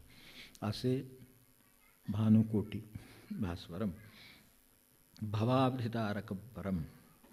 तेव्हा आपल्याला भवतरुणीनेसी वगैरे जे म्हणतो आपण ते जे आहे, म्हणजे सुखदुःखाचं जे हेलकावे असलेला जो समुद्र आहे, जी नदी आहे, तिला भवनदी म्हणा किंवा काय आपण भवाब्धी म्हणा, सागर म्हणा, काही म्हणा, तेच तरलं जात नाही. अडचण तिथंच आहे सगळे, की सतत त्याला हेलकावे आहेत. एक जरा सुखाचा कुठंतरी वर येतं तोपर्यंत दुःखात खाली पडतो जाऊन, जरा कुठं बरं आहे तोपर्यंत आडवा होतो. हे जे काय चाललं आहे हे सारखं असं चाललं आहे. आणि ह्यातून मुक्त व्हायचं, माणसाला मुक्त व्हायची प्रबळ इच्छा होत नाही, ही माया आहे. त्याला ते दिसतं, कळतं सगळं, पण ते होत नाही ना. तो जो भवाब्धी आहे, तर हा भवाब्धी तारक, तो भवाब्धी तारक आहे. त्याची उपासना करीत राहिलं तर मनुष्य हा भवाब्धीतून सुटेल, तरुण जाईल. परम हा अत्यंत श्रेष्ठ. तर भवाब्धी तारकम परम, त्यातसुद्धा भवाब्धीत तरुण नेण्यामध्ये तो श्रेष्ठच आहे. आणखीन त्यालाही जोडलं तरी शब्द आहे, आणि स्वतंत्र परम म्हणजे श्रेष्ठ धरलं तरी आहे. भवाब्धितारकम परम नीलकंठम, आपल्याला हे शंकराचं वर्णन माहिती आहे. ईप्सितार्थदायकम माहितीच आहे आपल्याला, कारण आपण संकल्पच तसं सोडतो दर वेळेला काहीतरी हो तसं. ईप्सितार्थदायकम त्रिलोचनम शंकराचंच आहे, फक्त त्याच्यातल्या तिसऱ्या डोळ्याची अडचण आहे थोडी, एवढं मात्र. अगदी काही नाही म्हटलं तर आपल्या भाषेत ते आपल्याला डावा डोळा जवळपर्यंत ठीक आहे, त्रिनेत्र म्हणून आपल्याला तिसरा नेत्र कधीतरी शंकर उघडतो तर हे असतो वगैरे, असं तसं ऐकून आहोत. आपल्याला अनुभवाला जे काय आहे ते एक नक्की आहे की सूर्य आणि चंद्र हे 2 डोळे आहेत, एवढं नक्की. आणि तिसरं हे दोन्ही नसतात त्यावेळेला त्यांचं काम जो करू शकतो तो अग्नी, तो तिसरा डोळा, एवढं लक्षात ठेवलं तरी चालेल. तर त्रिलोचनम, तर अशा अर्थाने हे काम ते करतं. नीलकंठम ईप्सितार्थदायकम त्रिलोचनम. तेव्हा आपल्याला अशी वेळ आली तर ज्याची शंकराची उपासना आहे त्याला अग्निसिद्ध झाल्याशिवाय राहणार नाही, हे मला म्हणायचं आहे. तिसऱ्या डोळामध्ये सांगितलं तो एवढ्यासाठी, तर त्याच्यातला अग्निसिद्ध होईल. प्राणावर संकट असेल तर आतला अग्निसिद्ध होईल आणि त्याला जिवंत ठेवेल, नाहीतरी अग्नी नाही म्हणजे काही नाही, तो गेला की गेला. तर त्या अर्थाने त्याच्यातला अग्नी हा अशा तऱ्हेचा टिकून ठेवण्याचं सामर्थ्य त्याच्यात आहे. गरज असली तर ते वापरायची गोष्ट आहे. योगी लोक ते मुद्दम वापरतात आणि ते प्राणाची याची संकटाची वेळ आली की समाधी लावून बसतात. इथे अग्नी तसाच्या तसा राहतो, त्याला येऊन परत जावं लागतं. मग असं टिकवलेले लोक आहेत. आणि किती काळ चोरी करणार, असं आपल्या आळंदीच्या स्वामींच्या ह्याच्यात आहे. त्यामध्ये आपल्याला आठवत असेल तर तो 100 वर्ष त्याचं आयुष्य आहे, तर ते 100 वर्ष झाली वेळ आली की ते वेळेला योगी हे लावायचे, समाधी लावायचे आणि पुढे ढकलायचे. त्यांनासुद्धा ती दिलेली वेळ चुकली की त्यांच्या हातात काय असते, ऑर्डर इफेक्टिव्ह असते, डेट टाईम टाकलेलं असतं. तुम्ही उशिरा पोचला किंवा त्या वेळेत काही करता आलं नाही तर पुन्हा ऑर्डर पुन्हा निघेपर्यंत काय करता येत नाही, ती पुन्हा 100 वर्षांनी निघणार. त्यावेळेला हे परत समाधीला 2दा बघितलं. तिसऱ्या वेळेला त्यांचे जे सत्पुरुष गुरु होते त्यांनी सांगितलं, बाबा किती वेळ चुकवणार म्हणले, ताबडतोब विसर्जन करून टाकलं, ते अजून मोकळे झाले. कारण शेवटी यात काही नाही आहे, हे जर शिकलो तर कशाला ते जपून ठेवायचं कारण आहे. तर अशा अर्थाचं आहे. तर त्रिलोचनम याच्यामधल्या सूर्यावरनं आणि आपल्या संबंधित असलेल्या तिसऱ्या अग्नीच्या संबंधावरनं सांगितलं. तर ज्याची उपासना ह्याची आहे तर त्याला तो कितीही तो काठावर गेला असला तरीसुद्धा त्याची वेळ आलेली नाही. वेळ टाळता येण्यासारखी आहे चांगल्या अर्थाने. ह्यानी ती टाळली, ते त्याच्याशी संघर्ष करून टाळली. सामान्य भक्त आहे पण त्याला गरज आहे आणि तो अगदी काठावर आहे, तर त्याला काठावरून मागे घेण्याचं, ते अग्नी टिकवण्याचं सामर्थ्य त्याच्यामध्ये आहे. एवढं लक्षात ठेवलं तरी चालेल. त्रिलोचनम कालकालम, हे आत्ता जे सांगितलं त्याचाच संबंध पुढे आहे. कालस्य काल, हा तो म्हणजे एखादा राजांचा राजा असतो ना, तसं तो काळाचा काळ आहे स्वतः. काळ काय करेल जास्तीत जास्त, तर त्याचा तो काळ आहे. म्हणजे बरोबर महाराजांच्या चरित्रामध्ये आपल्याला ह्याची घटना सापडेल की त्यांच्या ज्यांच्याकडे उतरले होते त्यांना जाण्यापूर्वी महाराजांनी सांगितलं होतं की तिथे गेलात, तांब्यांच्या वगैरे आठवणी आहेत बघा त्याच्यात आहेत. तर ते त्यांनी जाता जाता महाराज त्यांना म्हणले होते की तिथे गेलात, म्हणजे तात्यासाहेबांनी सांगितलं त्यांना जाताना की तिथे गेलात, तुम्ही उतरलात तर तिथे जे असतील त्यांच्याकडे तुम्हाला वेळ आली ते एक सांगा, माझे गुरु काळाचे काळ आहेत, त्यांना काहीही कळलं नाही ह्याच्यातलं. पण महाराजांनी सांगितलेलं आहे, की श्रद्धेचा विषय हा असाच असतो, मला कळलं नाही ठीक आहे पण लक्षात ठेवायचं आहे, वेळ अशी आली त्यांच्यावर की ज्यांच्याकडे उतरले होते तिथे त्यांनी उतरवून घेतलं, सगळी व्यवस्था केली, सगळं झालं आणि ती प्राणसंकटात सापडली घरातला माणूस. त्यावेळेला त्यांना ती आठवण झाली की ह्यांचे प्राण जाणार ह्या हातात नाही, आत्ता इथं कोणी वाचवणारं नाही, काय नाही. तर त्यांच्या शेजारी बसते, तुम्हाला काही होणार नाही, माझ्या गुरुंनी त्यांना सांगितलेलं आहे की माझे गुरु काळाचे काळ आहेत, मी तुमच्या शेजारी बसले, तुम्ही काळजी करू नका. म्हणून महाराजांचं स्मरण करत बसले आणि सकाळी वैद्य मिळून ते त्यातून बाहेर पडले. तेव्हा इतकी काळाचं काळ या अर्थाने कालकालम, तेव्हा कालस्य काल हा काळाचा काळ आहे. कालकालम कालकालम अंबुजाक्षमक्षशूलमक्षरम. तर ही त्याचं फक्त कसं निर्माण झालं त्याच्याविषयी आहे. अंबुजाक्ष त्या डोळ्यांविषयी आहे. त्याचे जे डोळे आहेत, अंबुजे म्हणजे आपलं कमळ, त्याच्या पाण्यातून निर्माण होतं ते, त्यामुळे कमलाक्ष वगैरे आपण शब्द वापरत नाही का, तसा अंबुजाक्ष वापरला आहे, अपेक्षा काही नाही. अंबुजाक्षम अक्षशूलम अक्षरम. तर ते त्यातलं त्रिशूलातलं जे आहे त्याचं ते पेनेट्रेटिंग असतं. म्हणजे त्रिशूल हा सहसा उगारला जातच नाही, उगारला तर तो पियर्स केल्याशिवाय राहत नाही, तो पेनेट्रेट करतो. तर तशा अर्थाने त्याला तीव्र धार असलेला अक्षशूलम अक्षरम.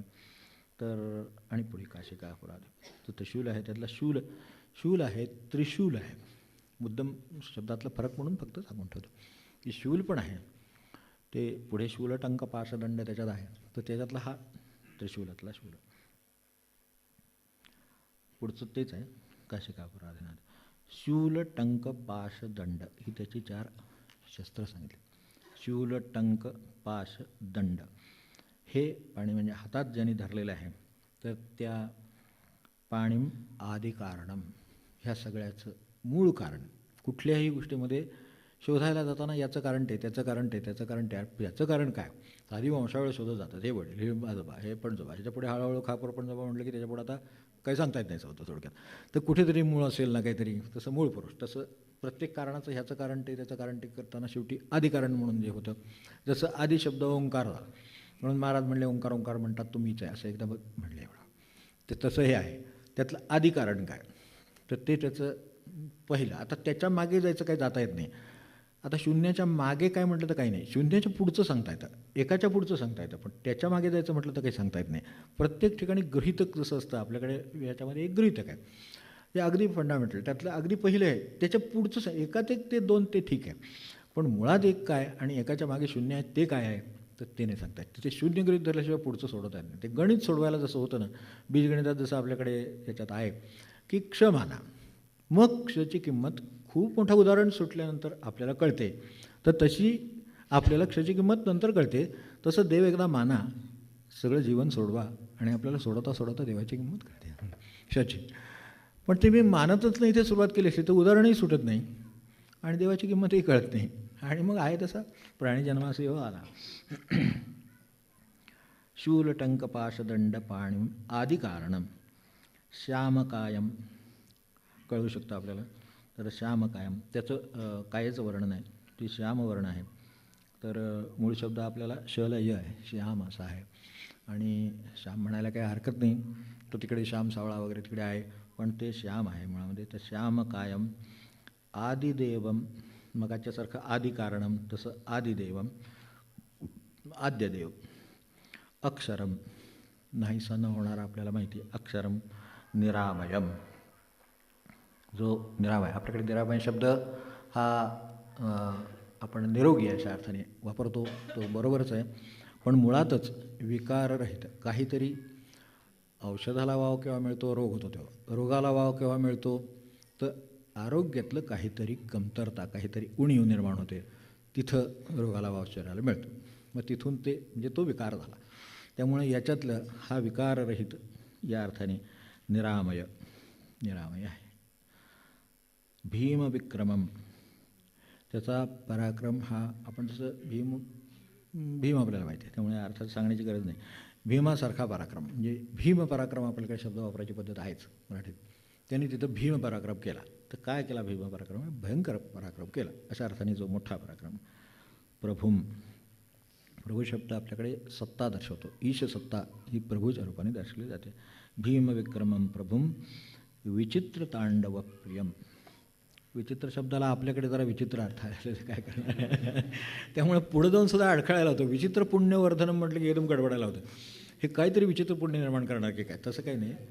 विचित्र शब्दाचे खूप अर्थ आहेत. मूळ संस्कृतमध्ये हा शब्द अशा विचित्र हा अतिशय चांगल्या अर्थाने वापरला जातो. तर तसाच तो आपण घ्यावा. तर म्हणजे चित्रविचित्र आपण नाही म्हणू, नाना प्रकारचं अशा अर्थाने चित्रविचित्र आपण म्हणतो. चित्रविचित्र हा शब्द मराठीत आहे प्रचलित. तर त्या अर्थाने नाना प्रकारचे, वेगवेगळ्या प्रकारचे. तर काय विचित्र, तर विचित्र तांडव प्रियम. म्हणजे काहींना जसं एकाच रागात गाता येतं तसं नाही त्याचं. एकच प्रकारचं नृत्य येतं तसं नाही. त्याचं तांडव असलं तरीसुद्धा ते विचित्र तांडव प्रियम आहे. त्याला एका प्रकाराने तांडव करायला आवडत नाही, अनेक प्रकाराने तांडव नृत्य करायला आवडतं. त्याला अनेक प्रकाराने येतं पण आणि आवडतं पण, हे दोन्ही लक्षात ठेवलं तरीच आहे. तर विचित्र तांडव प्रियम काशिका प्राधिनाथ कालभैरवम भजे भुक्तिमुक्तिदायकम. हे आपल्या दृष्टीने बरं आहे. आईही काही देतो आणि फार तरी काही देतोय, पुरते ना आपल्यापर्यंत तेवढं येते ना. तर आईही काही देतो, पारलौकिकही देतो, इह परत्र काय जे असेल ते. ऐश्वर्यही देतो आहे, आणि जे ऐश्वर्य पलीकडे आहे आणि जे पारलौकिक आहे तेही देतो आहे. लौकिक देतो, अलौकिक देतो.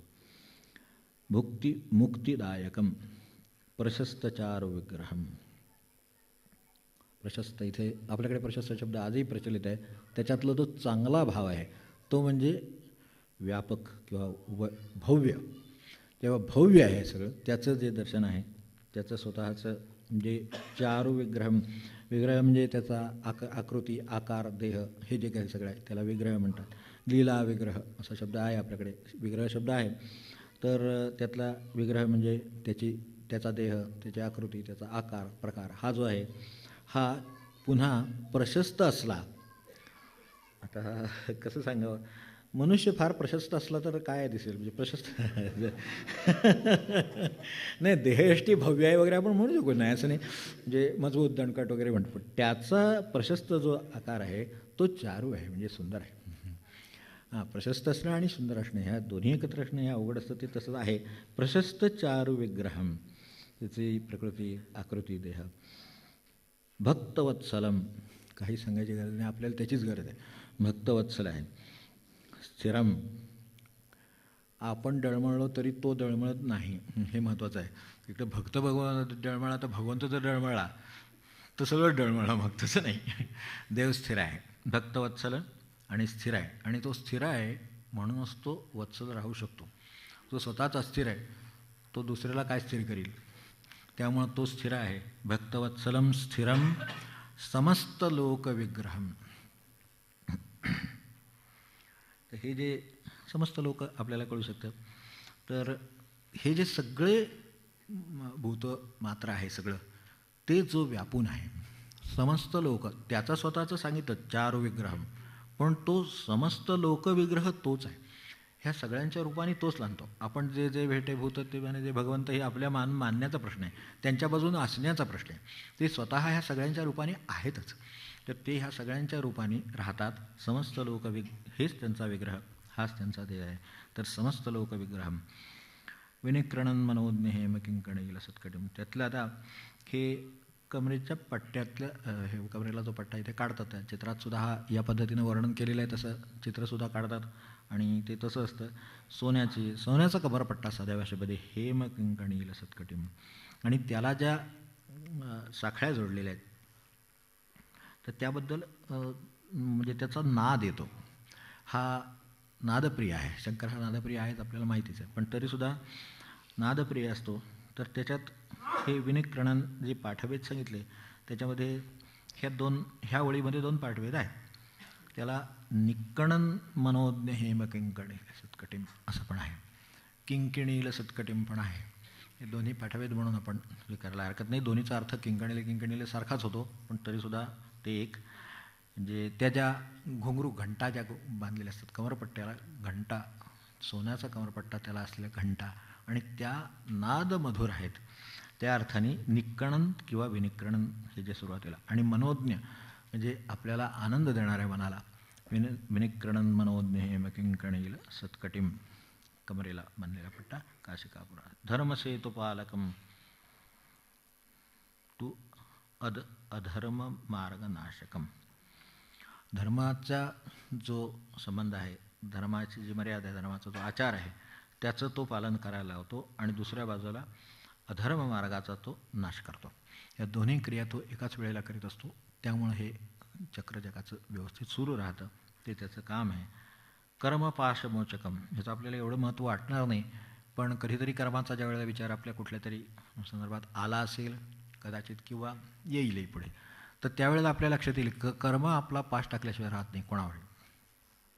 कर्माला काजळी असते या साध्या भाषेत त्याचं वर्णन करतात. कुठलंही कर्म केलं तरी त्याचा जगात काहीतरी परिणाम होतच असतो आणि चित्तातही काही परिणाम होत असतो. त्याला कर्माचा पाश म्हणायचं. काहीही करा, तुम्ही देणगी द्या, ते नाव लावतील. हे चांगलं अगदी कर्म आहे तरीसुद्धा वाईट कर्माचं काय होते ते आता ठेवायला आपल्याकडे तुरुंग बांधायची वेळ आली. पण आता ते जे काय आहे ते दिसतंच आहे परिणाम. तसा प्रत्येक कर्माचा परिणाम म्हणून काहीतरी आहे. कसलंही सूक्ष्म कर्म, कुठलीही हालचाल जशी दुसरी हालचाल निर्माण करते तसे कुठल्याही कर्म काहीतरी हालचाल जगामध्ये निर्माण करतं. तो जो परिणाम आहे त्याचा, म्हणून कर्मबंधनात आपण अडकलेले आहोत म्हणतो ते तेच. कर्म परिणाम परत ते भोगताना परिणाम परत कर्म परत परिणाम हे सारखं चक्र चालू राहतं. तर हा जो कर्माचा पाश आहे त्या म्हणजे माणसाला मुक्त कसं व्हावं हे कळत नाही की हे संपणार कधी. म्हणजे हे जे काय कर्माचं चक्र आहे हे थांबणार कधी किंवा त्याचा पाश थांबणार कधी. निदान कर्माचे पाश आपण हे मुक्तिमंत्राचा ह्याचा मंत्र आहे, चित्तशुद्धीचा मंत्र, तो त्यासाठीच आहे. कर्माचा परिणाम त्या चित्तावर होतो. काहीही कर्म केलं, चांगलं केलं तर आपण चांगलं केलं असं वाटतं, म्हणजे पुन्हा आपण आणखीनच बळकट झालो, म्हणजे तशा मार्गाने नाश होतो. आणि वाईट असेल तर त्याचा कंटेनं नाश होतो, म्हणजे शेवटी पुन्हा कुठल्या तरी बाजूने त्याचा नाश होतो. कर्माचा परिणाम म्हणून जो पाश म्हणून पाश केव्हा बांधतो तो पाशना, तर तसं कर्म बांधतं म्हणून त्याचा पाश. ते कर्म जे बांधतं तर ते कर्मपाशमोचकम. महाराज जे म्हणायचे ना ते त्याच्यात लक्षात ठेवा की आपल्या फणसाचे घर आहे, कधीही काढायला गेला तर चीक लागल्याशिवाय काय राहत नाही. ज्याला विशेष ज्ञान नसेल त्याचं, तो जर कापून ते काढायला गेला तर त्याच्या हमखास त्याच्या हाताला साधंही ते चिकू आहे तर त्याला चीक लागतो लगेच एवढासा. आंब्याचंही केलं त्याला एवढा चीक लागतो लगेच, आपल्याला बाजूला उघडलेला दिसतो. तर हा चीक आहे. काही झाडाला जराही केलं तर तिथे चीक येतो. तर हे कर्माची अवस्था अशी आहे, काहीतरी हाताला लागतं, ते धुवायला दुसरं काहीतरी लागतं, ते आणायला आणि तिसरं काहीतरी लागतं. साबण काय फुकट येणार आहे, तेल काय फुकट मिळणार आहे, म्हणजे हे सगळं लागतं. हे असं ते कर्मात कर्म अडकलेलं असतं. त्यामुळे मनुष्य सुटत नाही त्यात. हे जे सुटत नाही ते त्यामुळे जे आधी स्वतःची काळजी करण्यात जन्म जातो, मग उरलेल्या मुलांची काळजी करण्यात जातो, मग त्यांच्या मुलांची काळजी करण्यात जातो आणि ह्या दोन्हीची काळजी करण्याची त्याच्या पुढची वेळ येते, त्यावेळेस त्याची काळजी करण्यात वेळ जातो आणि नंतर मग आपण नसतोच पुढे. तर त्यामुळे पाश म्हणजे काय की जो अशा तऱ्हेनं जन्माला घालीत राहतो परत परत, ते हा पाश सुटत नाही. तर तो पाश तो सोडवतो. कर्मपाश मोचकम, सोडवणारा. मोचकम सुशरमदायकम विभुम, चांगलं देणारा. आणि विभू म्हणजे पुन्हा तो भगवंताचाच. आपल्याकडे विष्णू सहस्रनामात सुद्धा एक कुठल्याही ठिकाणी सत्ता, अंतिम सत्ता, भगवत सत्ता ज्याला म्हणतात ती, तर तशा तऱ्हेचं उत्तम देणारा. स्वर्णवर्ण शेषपाश शोभितांगमंडलम. ते हे कशाने तो सुशोभित झालेला आहे तर ते लिहिलं आहे. स्वर्णवर्ण शेषपाश. ते शेषही आपल्याला माहिती आहे, स्वर्णवर्ण माहिती आहे. स्वर्णाच्या वर्णाचा शेष आणि त्याच्या पाशाने जो इथला पाशा वेगळा गळ्यात घातलेला आहे. शोभितांगमंडलम काशिकापुराधिनाथ कालभैरवं भजे रत्नपादुका प्रभाभिरामपादयुग्मकं रत्नपादुका प्रभाभिरामपादयुग्मकं. तर अभिराम आहे त्याच्यातला. तर रत्नांकित पादुका आहेत, तर त्यांच्या प्रभेनं अभिराम म्हणजे सुंदर. तर रत्नाच्या पादुका आहेत. कल्पना करून बघायला हरकत नाही.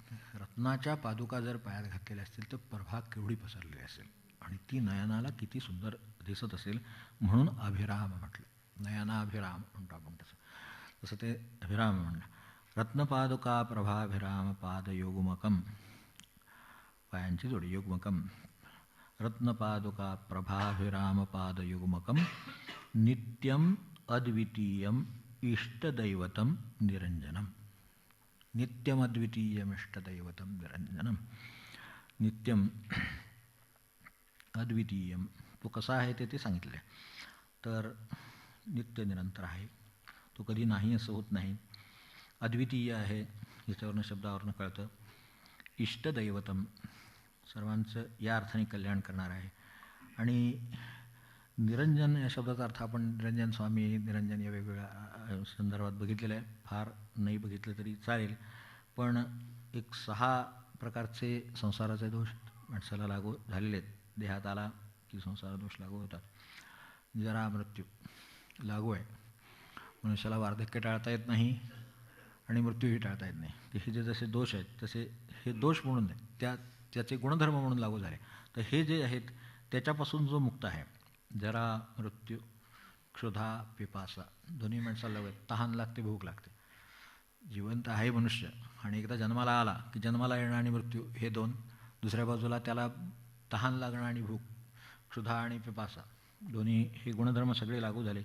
काम आणि क्रोध लागू झाले आणि शोक आणि मोह लागू झाले. हे सगळे ज्याला लागू नाहीत यातलं काही. निरंजनम लक्षात ठेवायला हरकत नाही. मृत्यूदर्पनाशनम काय आहे, हे जग हे मृत्यूलोकच आहे खरोखर. म्हणजे कुठूनही कुठेही काही कटी जाऊ. आज काहीतरी ही बातमी, उद्या ती बातमी, परवा ती बातमी. बरं कुठेही काही बातमी नसेल तर बातमीपत्र उघडावं. उघडायची गरजच लागत नाही. आजचं सगळं मुखपत्र, त्यातलं मुखपृष्ठ, तर त्याच्यातलं जे असेल त्यात मृत्यूदर्पाशिवाय काही येतच नाही. आणि भयाण येतात. आता येतात ते आणखीन भयाण येतात. म्हणजे आपण म्हणतो ना एखादी दुर्गंधी आहे तर दर्प येतो म्हणतो आपण त्याला, तसा मृत्यूचा दर्प ह्या मृत्यूलोकात येत असतो सतत. तो त्या अर्थाने आता त्या दर्पाचा उपद्रव होतो कोणाला. व्यसनी मनुष्य गेला, दर्प येतो. ते उग्र काय खातात त्याचा दर्प येतो. तर तो मनुष्य जवळून गेला तरी, लांबून जरी गेला तरी आपल्याला दर्प येतो. मग ते सहन होत नाही, माणसाला डोकं चढतं, त्रास होतो. तर हे जे काय होतं याचा तो नाश करेल. तुम्ही त्याची उपासना करा. म्हणजे काय होईल, त्यांचं काय व्हायचं ते होतच असतं, पण आपलं काय होणार नाही. एवढा आपल्याला जो त्रास आहे तो होणार नाही. मृत्यूदर्पनाशनम त्या अर्थाने मृत्यूचा जो इहलोकीचा दर्प आहे तो, आणि आपल्याला मृत्यूची वाटणारी भीती, या दोन्हीचाही त्रास नाही. मृत्यूदर्पनाशनम. कारण काय होतं, कुठे ना कुठेतरी एक आतून एक कुठेतरी एक म्हणजे बॅक ऑफ माइंड तशी मागे कुठेतरी एक भीती असते. भले तो गाडी चालवणं असू दे, आणि काय असू दे, वर्कर असू दे, काही असू दे, घरात असलं तरीसुद्धा काय होईल कधी सांगता येत नाही. हे जे काय वाटतं त्याला तो मृत्यूचा दर्पच आहे. त्याची एक छोटीशी झलक आहे तर ती त्याला वाटत नाही. त्याची उपासना असेल तर तो आपलं कल्याणच करणार आहे. त्यामुळे मृत्यून करू दे, जिवंत ठेवून करू दे, अशा तऱ्हेनं तो दर्प नाश होतो. तर त्या अर्थाने मृत्यूलोकातला दर्प आणि आपल्या मृत्यूदर्पनाशनम करालदंष्ट्रमोक्षणम, त्याच्या त्या दाढांचं वर्णन आहे. ते आपल्याला कल्पना आहे की त्यांच्यात या आपण म्हणतो मृत्यूचे ते दात कराल, म्हणजे आपल्या कल्पना आहे त्या दातांची, तर ते आपण पाहतो. तर करालदंष्ट्रमोक्षणम, त्याच्या ज्या मृत्यूदर्पनाशनम तसं करालदंष्ट्रमो काळाच्या दाढीत सापडले म्हणतो काढून बघा. तर त्या अर्थाने जे करालदंष्ट्र आहे तर ते जे दात आहेत तर त्याच्या तावडीतून सोडवणारा. नेलं तर मी म्हणतो ना, महाराज म्हणायचं तसं ते घारीसारखं उडून झालं म्हणले बघा. त्या महिना महाराजांनी त्यांना सांगितलं होतं, तुम्ही काळजी करू नका. त्या रागीट होत्या, अनेक लोकांना दुखावलं होतं, पण काम मात्र खूप झालं होतं की जे सेवेनं केलं होतं आणि दुसरी अपेक्षा कसली नव्हती, प्रामाणिक होत्या. काहीतरी सत्व सांभाळायला काहीतरी लागतं. तर तसं ते सत्व सांभाळलेलं होतं त्यांनी. म्हणून महाराज त्यांना म्हणले ते म्हणले तुम्ही आहात तोपर्यंत ठीक आहे, तुम्ही गेल्यानंतर माझ्या अंगावर ही माणसं येतील, मला त्रास देतील. महाराज मध्ये होते म्हणून काही प्रश्न नव्हता. तर तेव्हा महाराजांनी त्यांना सांगितलं होतं, तुम्ही काळजी करू नका, तुम्ही गाडीसारखे उडून जाल. आणि खरोखर त्यांना मृत्यू येताना रात्री होते आणि सकाळी नव्हते, संपलं. हे नंतर घडलं, महाराज गेल्यानंतर. तर हे जे आहे हे मोठं त्यांचं देणं आहे. तर तशा तऱ्हेचं त्याच्या दाढीत सापडायला होत नाही. काय होते मृत्यूच्या दाढेत, म्हणजे ही कल्पना थोडी स्पष्ट केलेली बरी, की मृत्यूच्या दाढेत आपण म्हणतो ना, दाढा ह्या मनुष्याला चावत राहण्यासाठी दिलेले आहेत.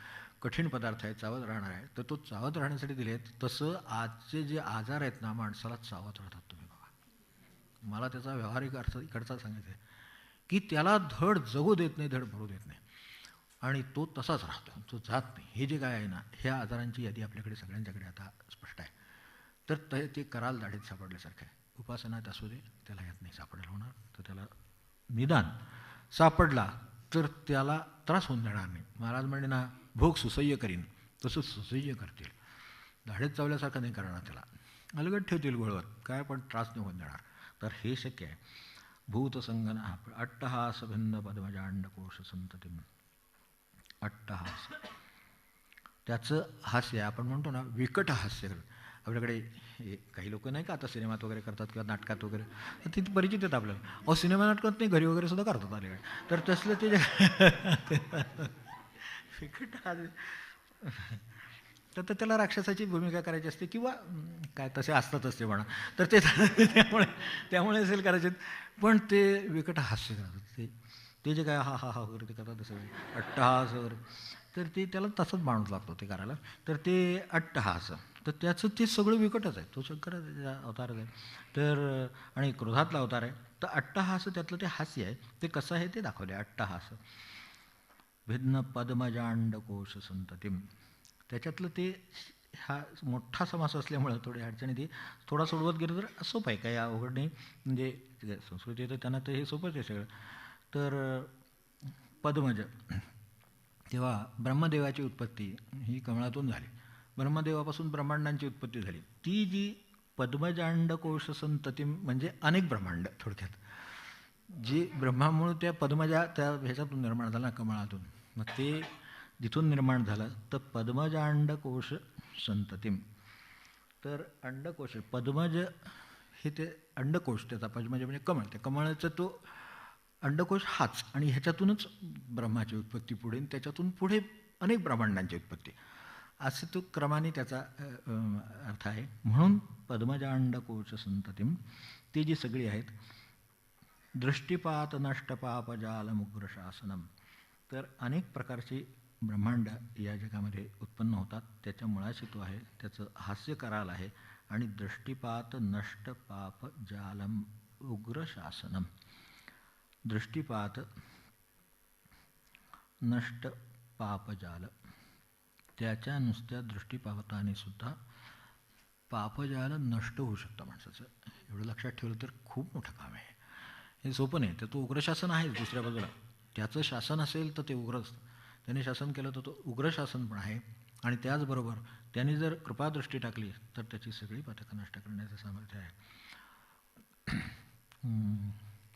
महाराजांच्या अभंगामध्ये कोठे राहिली पातके, मी जर तुमचे पाय धरलेले तर आता आणि कुठली पातकं राहिली माझी, ती सगळी नष्टच झालेली असली पाहिजेत. मी विचार करतच नाही त्याचा, कारण मी पायावर डोकं ठेवलं. हे जे काय आहे ना, ते सोप्या भाषेत आणि ही ह्याच्या भाषेत.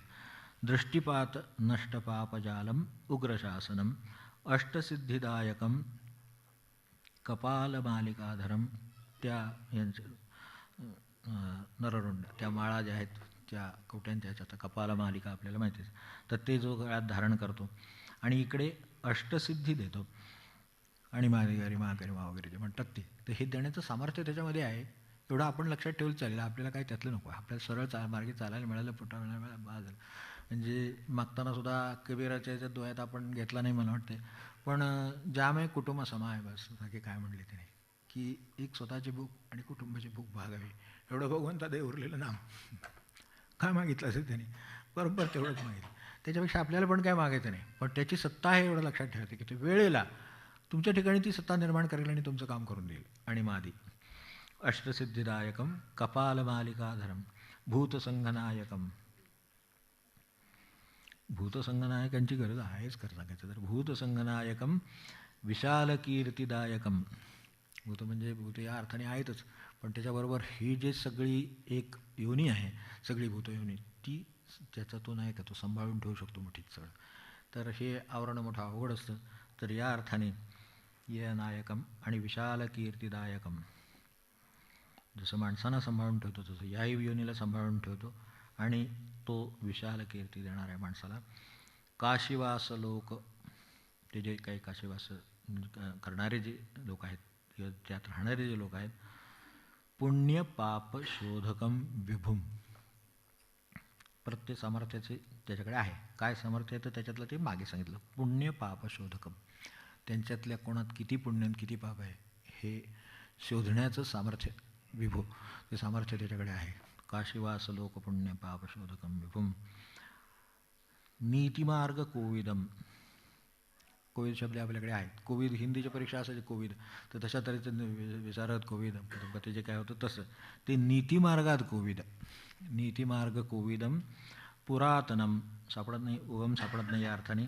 पुरातनम अनादि, पुरातनम जगतपतिम या अर्थाने तो जगन्नाथ आहे. काशिकापुराधिनाथ कालभैरवम भजे. अष्टक संपलं. आता अष्टकानंतर फक्त आता त्याची फलश्रुती, आपल्याला ते महत्त्वाचं आहे.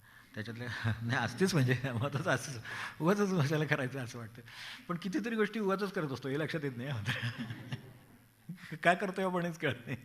तर ते कोणतरी करतं, आपण करायला लागतो. तर कालभैरवाष्टकम पठंती ये मनोहरम, इथली फलश्रुती म्हणतो. हे मनोहर असं कालभैरवाष्टक जे म्हणतात. ज्ञानमुक्ती साधनम विचित्र पुण्यवर्धनम. ज्ञान आणि मुक्ती,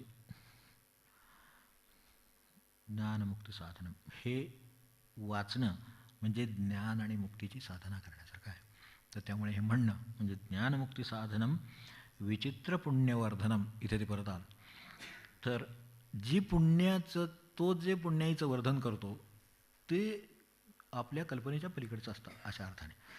हां, तर आपल्या ज्या नेहमीच्या कल्पना आहेत त्याच्या पलीकडे, तर त्या अर्थाने आश्चर्यकारक आहे. साध्या भाषेत सांगितलं तर आश्चर्यकारकपणे तो पुण्याचं वर्धन करू शकतो. आपण काय करणार, आपण पुण्यकर्म करणार आणि त्याने पुण्य वाढवणार. तो त्याच्या उपासनेनं जे पुण्य वाढवतो त्याची तुलना होत नाही. ते म्हणून ते विचित्र पुण्यवर्धनम अत्यंत आश्चर्यकारक असे. आश्चर्य इथे विचित्र, इथे आश्चर्यकारक. आणि काय काय करतो ते सांगितलं. 1 2 3 4 5 6 गोष्टी नाश करू शकतो. आपली इच्छा आहे का तशी, मागणं तसं आहे का, भाव तसा आहे का, तर हे सगळं होणार आहे. शोक, मोह, दैन्य, लोभ, कोप आणि ताप. मला वाटतं स्वर्गच राहिला फक्त आता. हे सगळं जर गेलं तर काय राहिलं.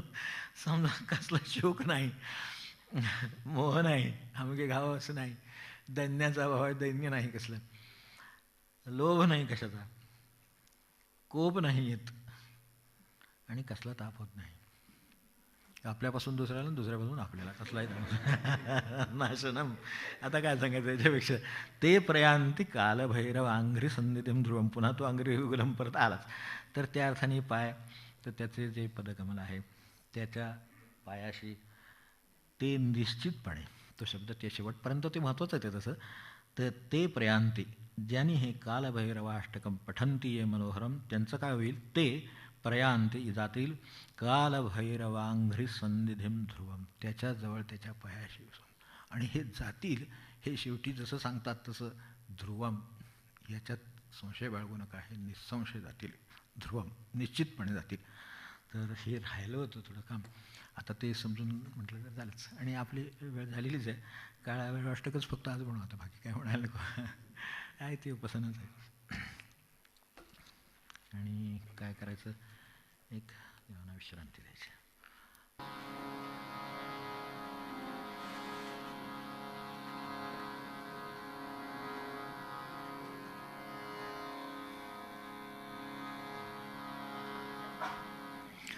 नेहमी देवांच्या आकृती निर्माण केल्या जातात. मग त्याच्यात प्राणप्रतिष्ठा करून, जशी कुठल्या देवाची जशी असेल तशी प्राणप्रतिष्ठा करून त्यात देवत्व आणलं जातं.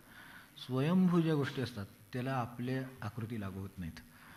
त्यांचे ते स्वतःचे आकार घेतात आणि देवत्वाचे गुण मात्र त्याच्यात व्यक्त होतात आणि त्याचा परिणाम आपल्याला मिळतो. ते स्वयंभू.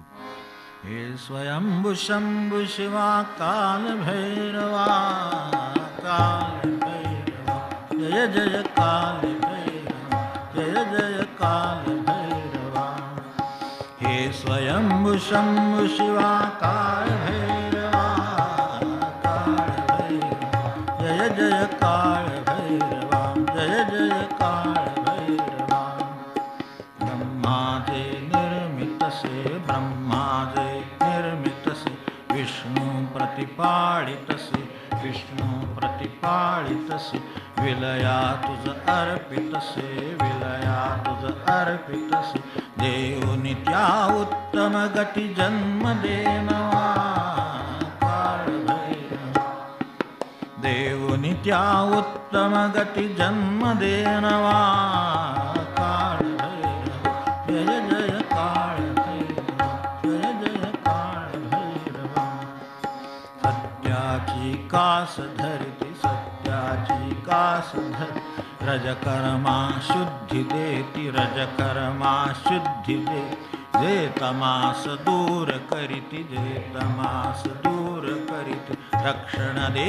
सत्कार्या आणि त्या जीवा काळ भैरवा रक्षण दे सत्कार्या आणि त्या जीवा काळ भैरवा जय जय काळ भैरवा जय जय काळ भैरवा येता दुर्भाव कुठून येता करित्यांचे निर्दालन करित्यांचे निर्दान भक्तावरी छत्र धरून भक्तावरी छत्र धरून दीन जना अभय देई जिंकण्या भवा काळ भैरवा दीन जना अभय देई जिंकण्या भवा काळ भैरवा जय जय काळ भैरवा जय जय काळ भैरवा स्वयंभु शंभु शिवा काळ भैरवा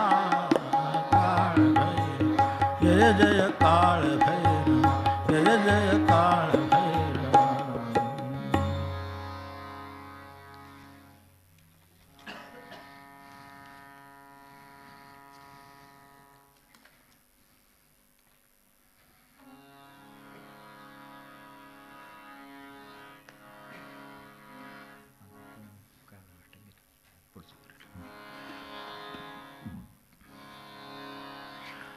काळावर वाटत पण या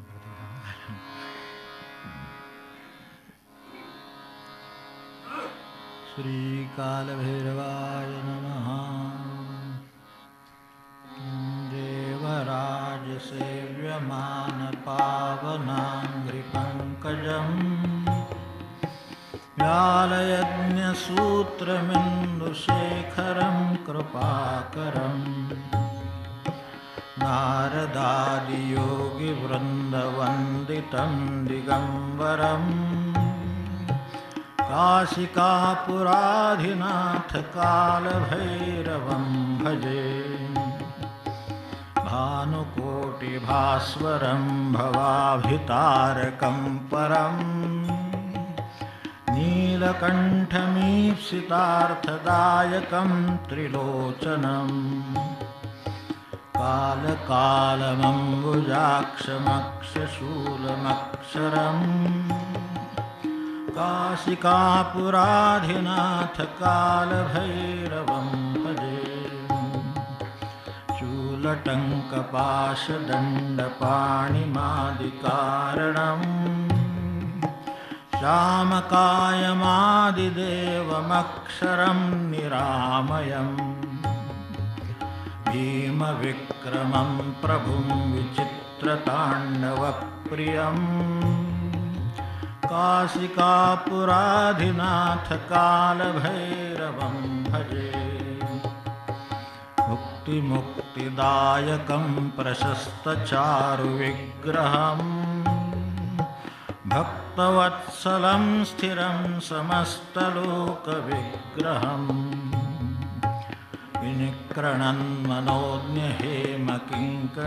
विनिक्रणन्मनोज्ञहेमकिङ्कणीयसत्कटिम् काशिकापुराधिनाथ कालभैरवं भजे धर्मसेतुपालकं त्वधर्ममार्गनाशकं कर्मपाशमोचकं सुशर्मदायकं विभुम् कर्णवर्णशेषपाशशोभिताङ्गमण्डलम् काशिकापुराधिनाथकालभैरवं भजे रत्नपादुकाप्रभाभिरामपादयुग्मकं नित्यमद्वितीयमिष्टदैवतं निरञ्जनम् प्रत्युदर्पनाशनं करालदंष्ट्रमोक्षणम् काशिकापुराधिनाथकालभैरवं भजे अट्टहासभिन्नपद्मजाण्डकोशसन्ततिम् दृष्टिपातनष्टपापजालमुग्रशासनम् अष्टसिद्धिदायकं कपालमालिकाधरम् काशिकापुराधिनाथकालभैरवं भजे भूतसङ्गनायकं विशालकीर्तिदायकं काशीवासलोकपुण्यपापशोधकं विभुम् नीतिमार्गकोविदं पुरातनं जगत्पतिम् काशिकापुराधिनाथकालभैरवं भजे कालभैरवाष्टकं पठन्ति ये मनोहरम् ज्ञानमुक्तिसाधनं विचित्रपुण्यवर्धनम् शोकमोहदैन्यलोभकोपतापनाशनम् हे प्रयान्ति कालभैरवाङ्घ्रिसन्निधिं ध्रुवम् इति श्रीमत्शङ्कराचार्यविरचितं कालभैरवाष्टकं सम्पूर्णम्।